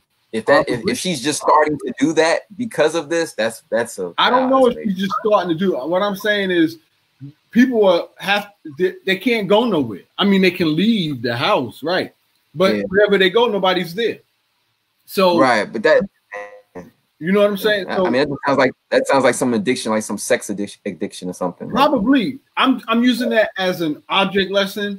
The point being is this is why it's important where it says, social distancing has its disadvantages, because we as people, for sure, we need to be around each other, man. We need we need to mingle, because that's how we learn, that's how we grow, that's how we develop. And the fact that there's no outlet for these individuals to go someplace and they're being quarantined, it's having an effect on them, which is why they're reaching out to try and get attention through social media and all this other stuff. So part of you starting to see what concern me is I'm starting to see people do some weird stuff, you know, to try and get some kind of engagement, like celebrities. I heard also trying to vie for attention because they're acting gigs and speaking gigs and comedic gigs have been shut down. Dave Chappelle spoke on it too. He was like, yo, I tried so far to get a gig in Africa, or you know, and they not even, there's no congregation around, so I don't know what I'm gonna do, man. You know, and he has his children, but I'm just saying is that desperation, man, now, because now you mentioned this too, in the home now, you know, now people as the populace has no other choice but to deal with their issues. Now they can't deflect and they can't distract because there's no one that they can distract themselves with because everybody's in their own quarantine space, you know, and the other variables. So I'm saying all that to lead to the next section, Jada Pinkett Smith and her red table talk. Now, I sent you the link to the video. All right. So I'm not sure if you want to play that. I don't know if we can download it. I got, or I can upload it, I guess. Yeah, you can upload. Yeah, is it because how long is the video? No, it's pretty long. I gotta edit that joint. Yeah. Fast forward it or something. Because it really gives some insight onto people dealing with anxiety. So we could do. I'm trying to figure out how to deal with it. So let's do this. You was talking about that. You said there was some stuff you wanted to talk about in regards to anxiety and this coronavirus and stuff like that. So the only thing I'll add to that is I thank God I don't struggle with anxiety to a large extent. Yeah, same here. But I can only imagine how that affects your psychology. You know what I mean? Feel like, I mean, I know anxiety in and of itself, right? Is that, you know, difficult to breathe, your mind go crazy, and you know, you don't know what to do. Some people go to drugs, weed to, you know, deal with that anxiety to calm them down, but that's a band-aid to another issue that could stem from youth and stuff like that. Some practices that I could suggest, and then I'm gonna hand it off to you, Kyle, is although I don't deal with the extreme of anxiety, when I do have anxiety, what helps me is thinking pleasant thoughts, things that comfort me, things that gave me comfort, that gave me pleasure, that gave me joy, that helped me to look towards the future and brighter, better things. That helps psychologically. Another thing that helps me, I mean, besides consoles, Xbox, PlayStation, besides that typical stuff, besides TV, some people I heard, they ran through all the Netflix. They saw all the Netflix shows already. There's nothing left to watch. They gotta wait for a new upload. Besides those typical things, reading. And I mean, everybody's not like me. Everybody's not like Kyle, educator part. But reading really calms me down. And added to that, they got audio books now, where you can like listen to audio books. You can download it. Electronic books, like we were talking about the phones and stuff. You can download, you know, go on there, you know, get some, you know, I'm just saying, not, you know, to each his own, but Harlequin romances or, you know, whatever. You know, reading can, I'm just saying, I'm just saying to help with the anxiety. 50 Shades of you Grey. know, so these are some of the practices. These are some of the practices that we use. Again, and I'm gonna try and while Kyle explains some of remedies or solutions or tangibles to deal with anxiety, I'm gonna try and look at that red table talk and get some clips and, you know, see how we can work that out so you can actually hear part of that conversation, family. But in the meantime, Kyle, that's, you know, my take on anxiety struggles and stuff. You know, those are good. No, those are good, brother. Those are tangible. Those are tangible solutions to that, man. Yeah, you know, for those family, we had our last talk. We had Miss Kavana Nixon, licensed therapist, on here, and she was talking about certain methods. So you definitely want to go back and check that video. It's on my page. I think it's on Kaya's page. It should be on YouTube soon, but you definitely want to check that because she gets really tangible advice on like how to deal with anxiety and stress, and not just having to go to smoking or popping pills or drinking. Like, what's the root cause of that? And it's good to have somebody you can talk to during these times, like whether it's on the phone, whether it's through video chat like this, or whether it's through texting. Like, just that communication is important. We are social beings. That people have to realize that, and we all have to remember that we got here by two people. You know what I'm saying? Like, it took two people to get down for us to get here. You know what I'm saying? Like, that's just common knowledge. You know what I mean? Like, so why would you think that you should be isolated? Like, in a lot of our, like, when we talk about our African cultures, there's no such thing as isolation, man. Like no. Even if you're by yourself, there's no really isolation, you know? And when we talk about education, that's why a lot of parents are running into a lot of craziness right now with their children. And that's why they're really seeing the benefit and the skill. And this is this is just saying, like, this is why teachers and educators who do their job the best way they can and are effective, and how, you know, you and I and other colleagues that we have, men and women, this is why we're so important, because we realize that school is a social environment. It is a social dynamic.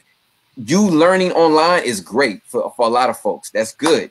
But if it lacks that social dynamic, then there's something that is lacking. And that is where school plays a part. Again, good schools, not all schools, unfortunately, because bad schools do a real bad job of socializing our children and our youth to get them on the path to greatness. But like, in reference of being trapped up inside, a lot of that has to do, again, past situations, past trauma, of dealing with ourselves, because we're so bombarded with, like, oh, let me pick up my phone and let me watch this movie and let me go do this and let me go do that. And now when you can't do all that stuff, now you're like, you got to focus on self. You got no other choice. Yeah, you have no other choice. But that's a good thing if you're willing to embrace it. Yeah. If you're willing to embrace that uncomfortability, you will come out on the other end so much better. So much better. And I'm telling you this because I've done it and I'm doing it. Like meditating for 5 minutes, like putting on a quiet song or sitting quiet with yourself for 5 minutes. I say do 3 minutes. I say start off with 3 and then work up to 5 and then 7 and then 10. Just try it. Just get up in the morning and just sit quietly. Just close your eyes and just be. And there'll be a lot of thoughts going through your head, and that's okay. That's fine. But it's a practice and act of listening to self, being solitude and being cool with being with self. You know what I'm saying? Like, there's a term because I play capoeira, right? A Brazilian martial art, right? Afro-Brazilian martial art. And there's a song called Jogo de Dentro, Jogo de Fora, right? Play Jogo de Dentro, Jogo de Fora, right? So that means play inside, play outside.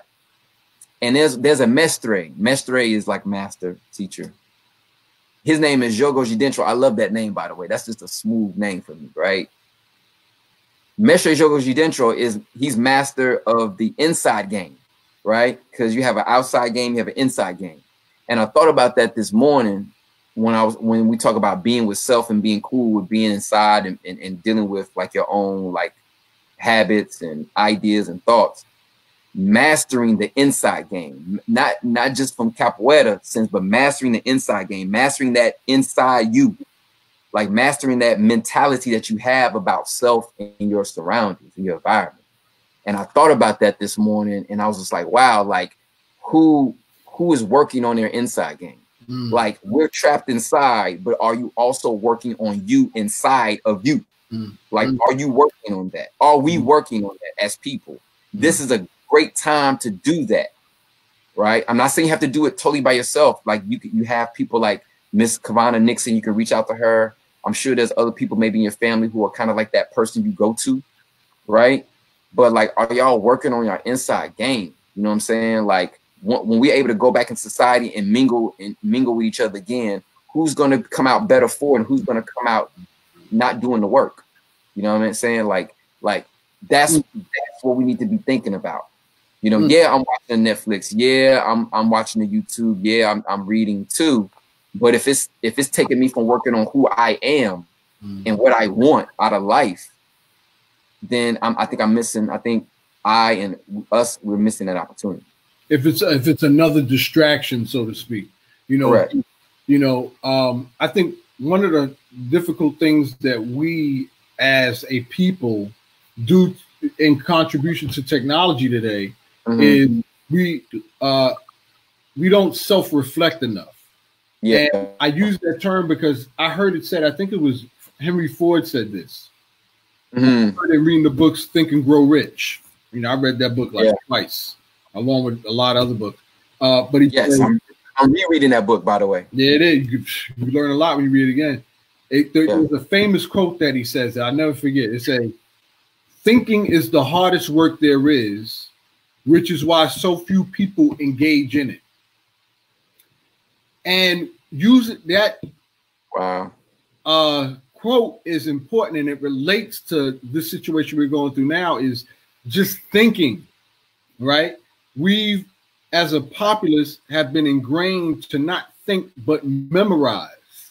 That's why colleges are losing its effectiveness, or schooling in general is losing its effectiveness, part of which includes Common Core learning, where from what I'm learning now, students are going to school not to think, not really to quote unquote learn, but to memorize so that way they can pass tests.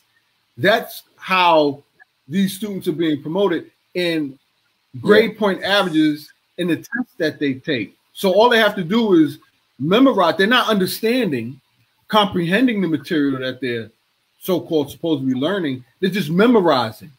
And then they memorize enough to pass the test. And then 6 months later, they don't even remember what they learned. They just learned what they had to learn just to answer a question on the test, but they didn't comprehend it. So the reason why I'm saying all this is to say thinking is so important, whereas this solitude contributes to thinking about who you are as an individual, who you are as a mother, a father, a community leader, a teacher, an entrepreneur, what have you. Who are you? And remember we had this discussion last year with Baba Bentley in regards to that being asked in interviews, tell me about yourself. A lot of people pose that question, can't even answer that question. Their answer is, well, I work for, or I do this. That's who you work for. That's what you do. But who are you? Are you saying that that company represents you? Are you? So that means if that company represents you and you get fired from that company, then who are you? Right. You can't say you work for that company no more because you don't work for that company. You can't say you do this anymore because you don't do that anymore. So who are you? And I think that's a very powerful and important question, which is what, if we do this right, like you said, we use this sequester or this time to ourselves to think, well, who am I? Because now I'm not at work. For a long extent, right? I'm using Zoom, you know, technology, and you're working from home, whatever the case would be. Right. But, you know, who are you? I mean, that's a question that I still have to figure out how to answer. I am an ambitious individual that cares for others and want others to learn.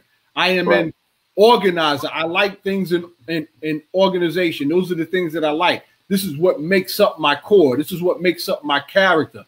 Am I an integral individual? Am I an individual with character? Do I take joy in other people's pain? Do I take joy in other people's misgivings? You know, these are different components that make up who we are, our personalities. You know what I mean? So, to your point, Cal, I'm starting to go off on. No, bro, you on point, bro.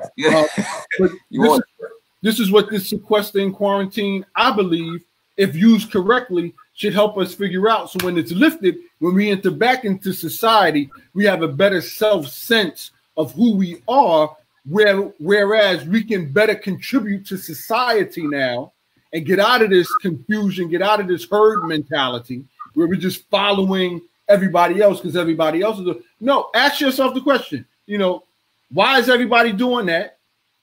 What does that benefit society? How does that benefit me? Is this helping me? Is this helping my family become better individuals? Is it helping society become a better place? Right. You know, these are all things I think God allowed to happen for us to have these hard talks and conversations with ourselves, which is a part of that thinking. Right. Indeed, bro. Indeed, man. You said it. You said it, man. And just to chime in or add on to what you're saying, schools, a lot of these schools, I mean, I'm an educator. I've been teaching for over 20 years. Like, a lot of schools teach you what to think, but not how to think. You know what I'm saying? To add on what you're saying, they teach you what to think. Like, oh, 1 + 1 is 2. You know, what's the capital of so and so of state? You know, they teach you what to think, but do they teach you how to think? Are they teaching our children how to think? And I believe that's where a lot of our great schools, HBCUs, I went to one, Fisk University, Howard, you know what I'm saying? The parents also add a humongous amount of support and influence on that. How are you thinking? How are you thinking about yourself? How are you thinking about your environment? How are you thinking about who you want to be as a person? Like how does that work? So as I tell my students in class, yes, we're going over these lessons, and I'm giving you the skills that you need to know in order to pass tests or do well in this class. But I want you to be thinking always, right? Critical analysis thinking, right? The basics: who, what, when, where, why, how. You know what I'm saying? Basics. If you just want to get to the basics, that's the basics, right? And I say you all as students in an urban environment in New York City already do these things. It's just that when you get into the classroom, you feel like you got to turn it off. No, I'm saying turn it on, keep it on, right? Because that's going to allow you to look at this information that I'm presenting to you in your, and then even if it feels like I feel like it was off base, let's have a convo about that. Let's see, well, what perspective are you coming from? Because you may be looking at this in one perspective, but let me give you 2 or 3 others. Because you're giving me your perspective, which is allow me to resonate with my perspective and allow me to reevaluate and say, okay, well, let me give you back this way, right? This is what our children are missing. This is what our society is missing. This is what our community is missing as a whole. It's there, but we're not facilitating it enough. We're just saying, oh, okay, just go to school, get out of my face. I don't want to deal with you. Let the teachers deal with you. Now, are you engaging your students? Are you allowing them to develop their greatness? Are you allowing them to develop their skills in order to benefit you and your family? Like, what are we doing? What are we doing? You know? So, well, that goes back. Oh, we're getting into it. That goes back to that statement, and I mentioned this before. And there's this video I got. There's a whole bunch of. You got to do a lot more of these things. We got to do another one tomorrow for real. Right. Or later today. I don't know. But when you talk about that in particular to parents, you can't give what you don't have. So if you have a parent who wasn't engaged in school, who comes from the same teaching paradigm, right? Where the parent wasn't taught to think, or their parent didn't engage them, it's going to be difficult for this current parent to engage their child. I always try and get to the source. So why did you do that? What was the motive? What were you thinking that led you to do that? Or as a parent, I can't, because I just saw an article, I forgot her name, Sherry Shepherd. Hope I got the name right. The comedian, right? Writer. Yeah. She's struggling with her child. Talking about she don't know how to deal with her child. From what I read in the article, I'll send that to you. She's struggling with homeschooling her child. Right? Maybe not the conventional method, the conventional way, but like you're saying, well, engage that thought process. Don't just memorize it, but engage that. But if you have a parent who never learned how to engage their thought process, how can they teach their child to engage their thought process? If they're following a certain flow or program, how can they disconnect from that to teach their child? You can't give what you don't have. So that's why I say with regards to parents in that struggle, it extends beyond the parent. That parent may need therapy. Right? And then learn from that. So it's deep, right? And self-reflect. figure out these things. And then as the parent is learning that, then they can instill that in their child, because now they have something that they can give to their child. You can't give what you don't have. Exactly. That's a great point, man. Think that's what we got to think. You know, with these struggles, why is that? Well, what's the cause of it and stuff like that? So that's that. Listen, I'm gonna share this with you. It's hold on. It's the Red Table Talk, real quick. If we could get that. Yes. All right, hold on. And why you doing that, Kaide? Yeah, so I know family had maybe like a question down below. Like in reference to New York family, you know, real talk, I'm not necessarily wearing a mask when I go out because I'm not around a lot of people anyway. You know, and I'm not really going around like a mass amount of people. I'm going in like a store and then I'm coming out, you know what I'm saying? And not everybody in New York is wearing masks either. Like I know y'all may be hearing different things outside of New York, but people walking around, and again, for better for worse, people are still walking around, going different places and doing certain things, you know what I'm saying? Because, and a part of New York, I kind of like that about New York too. I kind of like that attitude to a degree. It's detrimental on the end of you may be spreading the virus if you get around a clump of like a large amount of people. Right. But I do like the fact that they're not letting fear take over. You know what I'm saying? It's like I understand the risk that I'm taking. I'm not going around a whole bunch of people. I've been eating and fasting for the past 3 weeks. Right. You know what I'm saying? As far as getting my body ready. So you see, these are things that you do on a daily basis that when stuff like this comes around, everybody's centered. This is what I'm saying. The jogo de dentro, right? The inside work. I'm working on my inside. You know what I'm saying? Health, wealth, knowledge of self, spirituality. You know what I'm saying? I'm trying to work on these things. I'm not saying I'm perfect because I'm not, but I'm trying to work on these things while I have the time. You know what I mean? Like you don't wait until tragedy. Let me answer that real quick. Well, I think another terminology that people might resonate with is lifestyle. It's a lifestyle change. You can't look at this like a dietary thing that you can do just now for the epidemic. You know what I mean? Get you through. No, you have to have in your mind that this is a lifestyle change. It's a routine that you must incorporate into your daily living. I think terming it that way might also help that resonate with people. Say, hey, Cal, I just wanted to interject that real quick. No, thank you, brother. Yes, I appreciate that. Thank you. Yeah, it's a lifestyle change. I alter my lifestyle. Interject that real quick. You know what I'm saying? I do my yoga. You know what I'm saying? I used to run in the morning, but I kind of cut back on that because of the virus and whatnot. You know what I'm saying? But I might get back to it like early morning, which is, if you're going to run, that's the best time because nobody's really out. You know what I'm saying? But the virus is not like you might. It's not like you might not catch the virus. And I'm not saying that to be crass, but I'm saying that I'm just careful. I'm not going around other people either. I'm also careful about that too, family. Let me make that clear too. I'm not going around other people as well. So even though I may be going out, I'm not going around massive amount of other people that I know or in my family either. So I am taking that precaution as well.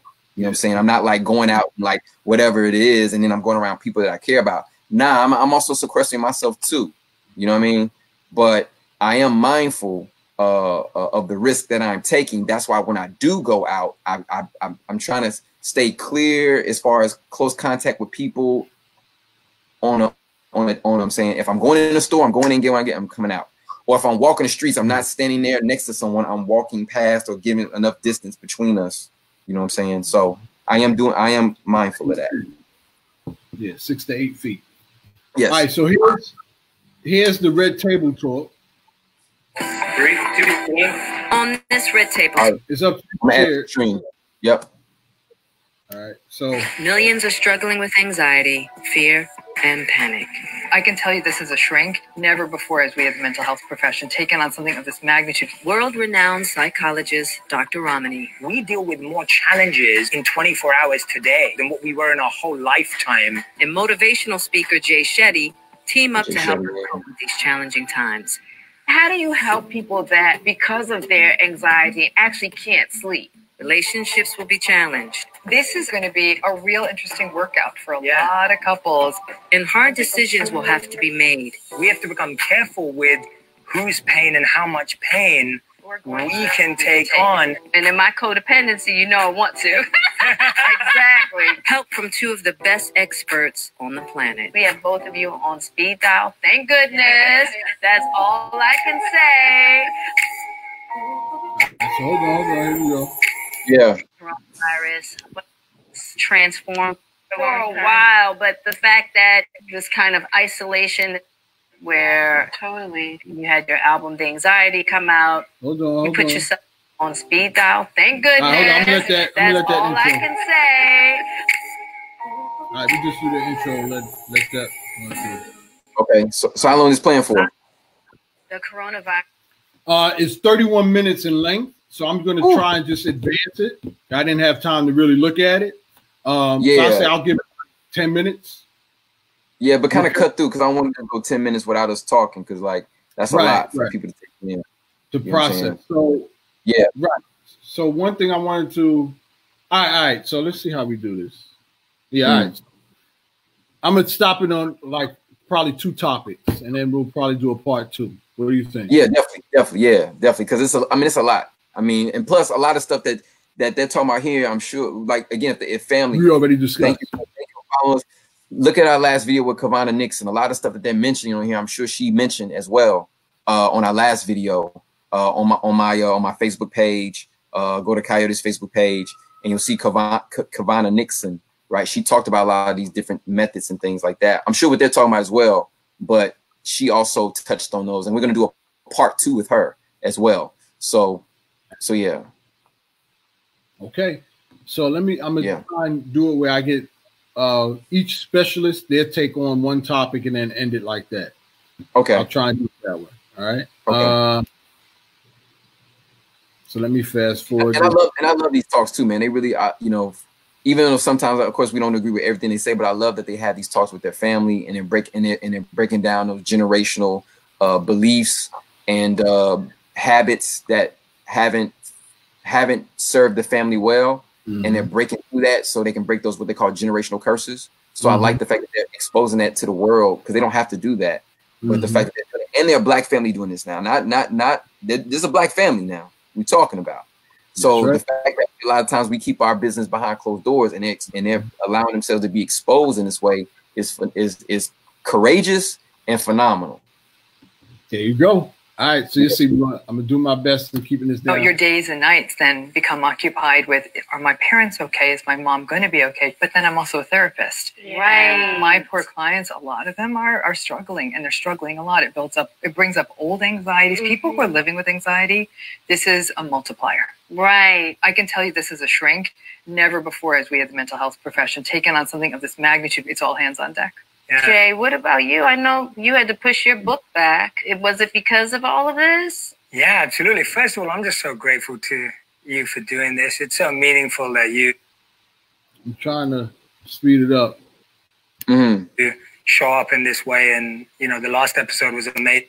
Ask you, because not only are you, giving services to other people in a very stressful time, but you are dealing with your own stress as well. Yeah, I don't think people think about that. No, they don't. Yeah. What are some of the tools that you're using to balance it all for yourself? Having a routine. And that routine is saving me. Like I get up and I'm very clear what I'm going to do first thing in the morning. Believe it or not, every closet in my house is so organized. I'm staying in very close touch with folks, with my family, with my friends. That's helping. Getting a lot of rest. I have to say, and I even say that to anyone out there who's taking care of people, supporting people. I'm really like tucking myself in and getting that rest. I love what I do. I feel like I want to touch on that real quick. 2 things that we mentioned already, and then I'll try and get Jay's perspective, and then we'll end it. She said her closet, she organized her closet. I don't know if you heard that. I did. All right. So part of anxiety, right, is to keep busy. Part of dealing with anxiety, if you're dealing with stress or loss of loved ones, is to keep busy. I recently had a death in my family, which you already know. I'm not going to get into it because I try not to, But what kept me going was busy. My business, my partnerships. It's a constructive distraction, not an all-in answer. But it gives me time to adjust to that change in my life. Yeah. The way where it's not overwhelming, where all I have all I have is time to think about what happened or who I lost. Mm-hmm. It gives me that span of time to gradually get through it and heal and adjust day by day to life going on. Yeah. And I think that's very important. So keeping busy, very important. So it ties into what she said, her closet. If during this quarantine and you're in your house and you can't get out, right, to distract yourself among other people, other stories, exchanging of energies, in my house, organizing my closet, keeping busy, rearranging furniture. If you can't, used to do that all the time with my mom back in the Bronx. We would change the furniture in the house probably every month. Okay. Changing the furniture gives you a different energy.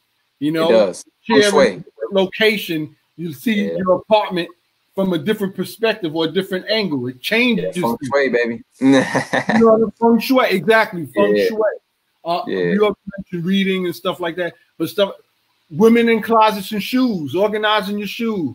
Take with phones now, you may not have a printer or whatever the case may be, but taking pictures of your shoes if you kept your shoe boxes.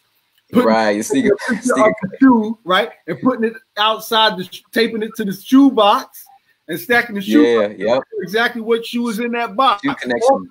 You know what I'm saying? Organize your shirt, so your blouse or whatever color coded.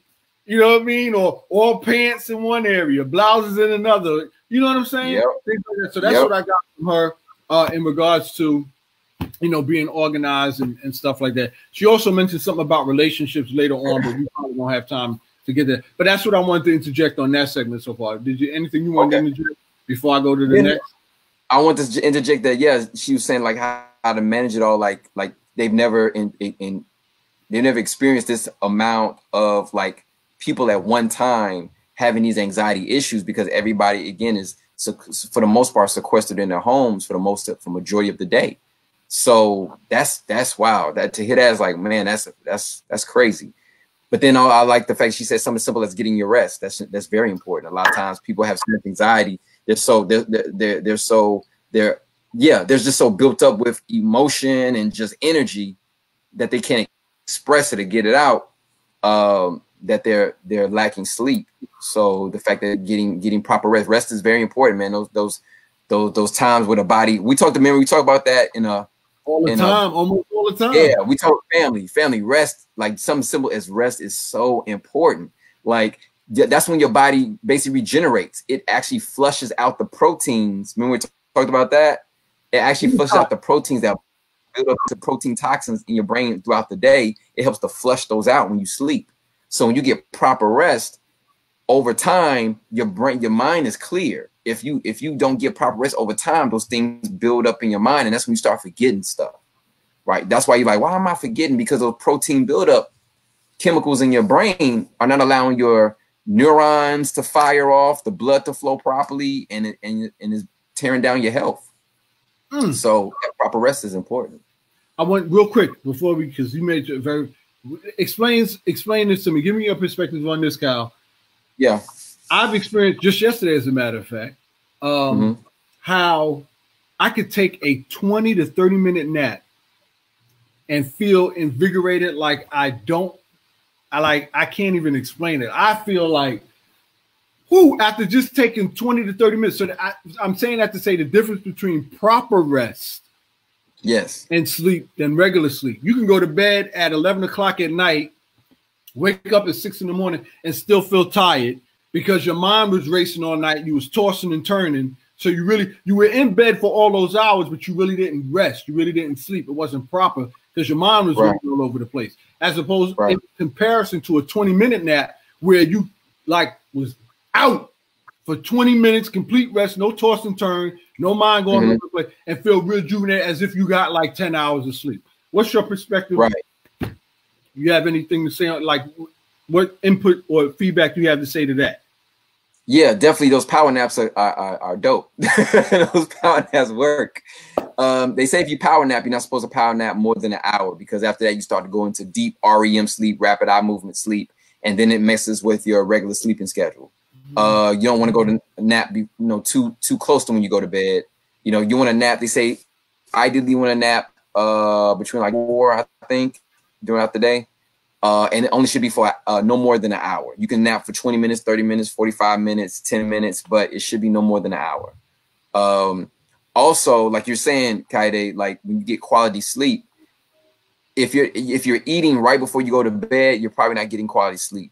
If you're watching certain films that could be like filled with violence or action or very active, then you might not be getting proper sleep. If you're looking at stuff that's negative before you go to sleep, or thinking things very a negative way before you go to sleep, then you're probably not getting proper sleep.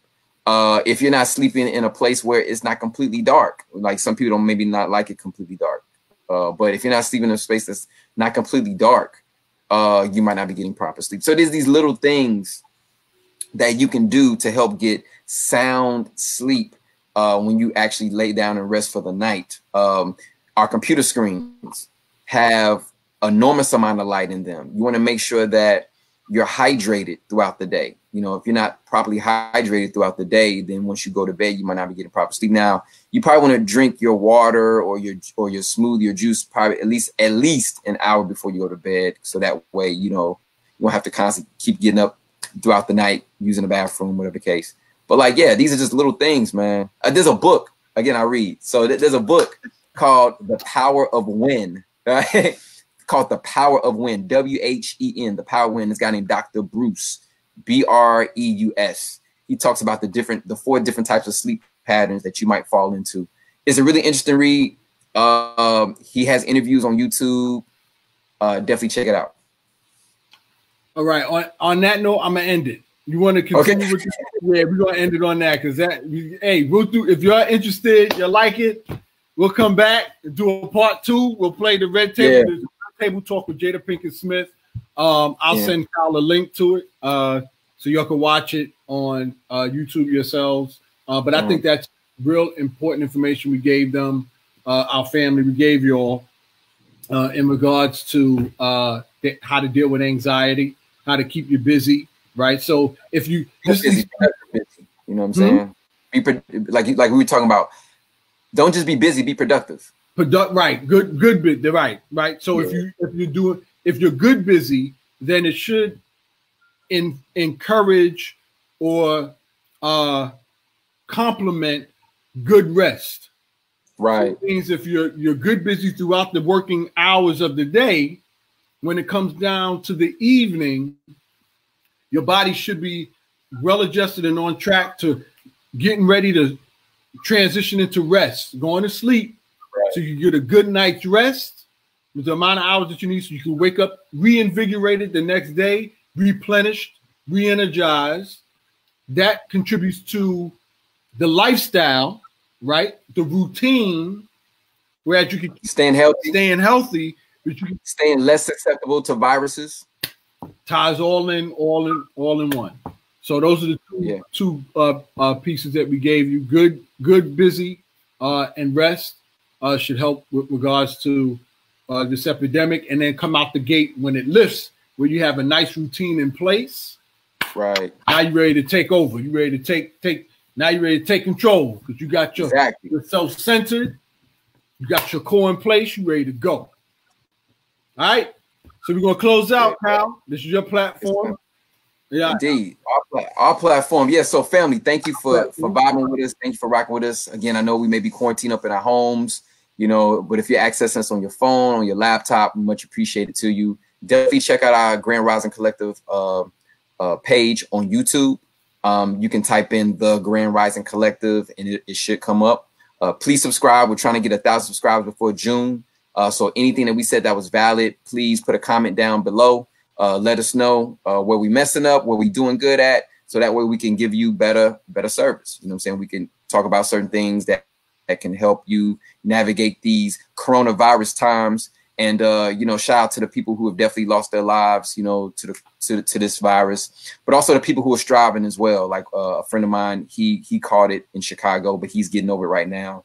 So much respect to him. But yeah, it's serious. Like, don't be fearful, but don't be don't be a fool either. You know what I'm saying? Like all I'm saying is know the facts so that way you can navigate properly. That's all I'm saying. You know, I'm not putting myself in any danger that I would want to put myself in, nor that I put my other friends and family in danger of. So realize that. But I do realize that there are things that we can do prior to this virus and post this virus that will be a lifestyle change for our betterment. All right. So again, you can hit me up on Instagram, DIX_KYLE. You can hit me up on Twitter, KEasy773, which is KEASY773. And I appreciate you rocking with your family. Peace and blessings to y'all. Kaide, I know you want to. Thank you, sir. Appreciate it. Like Cal said, to Cal's point, all blessings and prayers go out to those who have lost friends, family, colleagues to this virus. It's a serious thing. A colleague of mine, in fact, his mother was apparently diagnosed with COVID, I think. But she's fine. She's in the house. Right. What he does, and just, you know, some insight for those, you want to be careful who you associate with. You know, you don't know if you have it, especially for extremely young people or extremely elderly. What you want to do, the colleague of mine, what he does is he checks in with his mother, his family and friends on a regular basis. If they need anything from the store, what they do is he goes to the store and picks up the products that she needs. He knocks on the door and lets her know it's right here. So all she has to do is open the door and pick up her groceries and stuff like that. So it keeps her contained. So that way she's not exposed to. So those are some practices that you can do. She's fine. She's doing well. Good. So that's very serious. Use wisdom. That's part of the using wisdom as well as yourself. So yeah, prayers go out to all those who are affected by this. You know, and the other thing is, you know, social media handles. If you want to reach out to me, it's as you can tell, the label right here on this live feed is Balagoon Legit. I put that there specifically to save, you know, time and give you all information on my handles. That's for my Twitter and for my Instagram. Check out Grand Rising Collective on YouTube, like we mentioned before. And then, you know, all the other handles you can find me on as well. So that's basically all I have to say. Yeah, Kyle, you got it right there. The IG, perfect. And then at the end of the video, I think Kyle might have it. My social media handles are there as well. So on my other social media. So Kyle, thank you so much, brother. I appreciate it. We're gonna try and do this again. Yes, if sir. not today, I'm gonna reach out tomorrow. Do more research. I hope. And one of the key things I'm gonna add is, you know, we're going to improve. So far, we haven't gotten any comments on, you know, the video. So I guess we're on point. So I guess, man. You know, I hope so. I hope so, I'll take man. that. I'll take it. I'll take it and run with it. You know what I'm saying? I'll take that. I do it primetime Deion Sanders, you know, down the sideline run with that one. You know, I'll do that. Real talk. So we do that. But, I'm also working with Cal. We're working together consistently, like I said, to provide you with tangibles. Like we said, we're working on ways to help students with tuition and cost involved. We're putting that out. I'm collaborating with a colleague of mine, both our colleagues, as a matter of fact, with colleges where we're going to provide resources to help with that in particular. But finally, I'm proud of that we're going to start incorporating, with Cal's approval, is the who, what, where, why, when, and how. To the topics that we talk about, to add validity to what we're talking about, to make sure that we answer those pertinent questions, which are the basics of any topic that we discussed. Where it's not just throwing out perspectives, but it's also providing, like we did today, the coronavirus, where it lives and for how long. We also brought out the coronavirus bill, the stimulus package. We discussed in this live feed, so you know exactly what's going on politically and how it affects you and your finances, and this stimulus check that you're going to get, or we're going to get if you qualify, how that affects long-term in other areas as well. So that way you're in the know. So also to add, as I close this out, we're in an election year, right? So who knows if this COVID-19 is going to affect the election year, you know, and if it doesn't affect the election year, you know, you want to know who the senators were that voted for the stimulus package, who didn't, and why.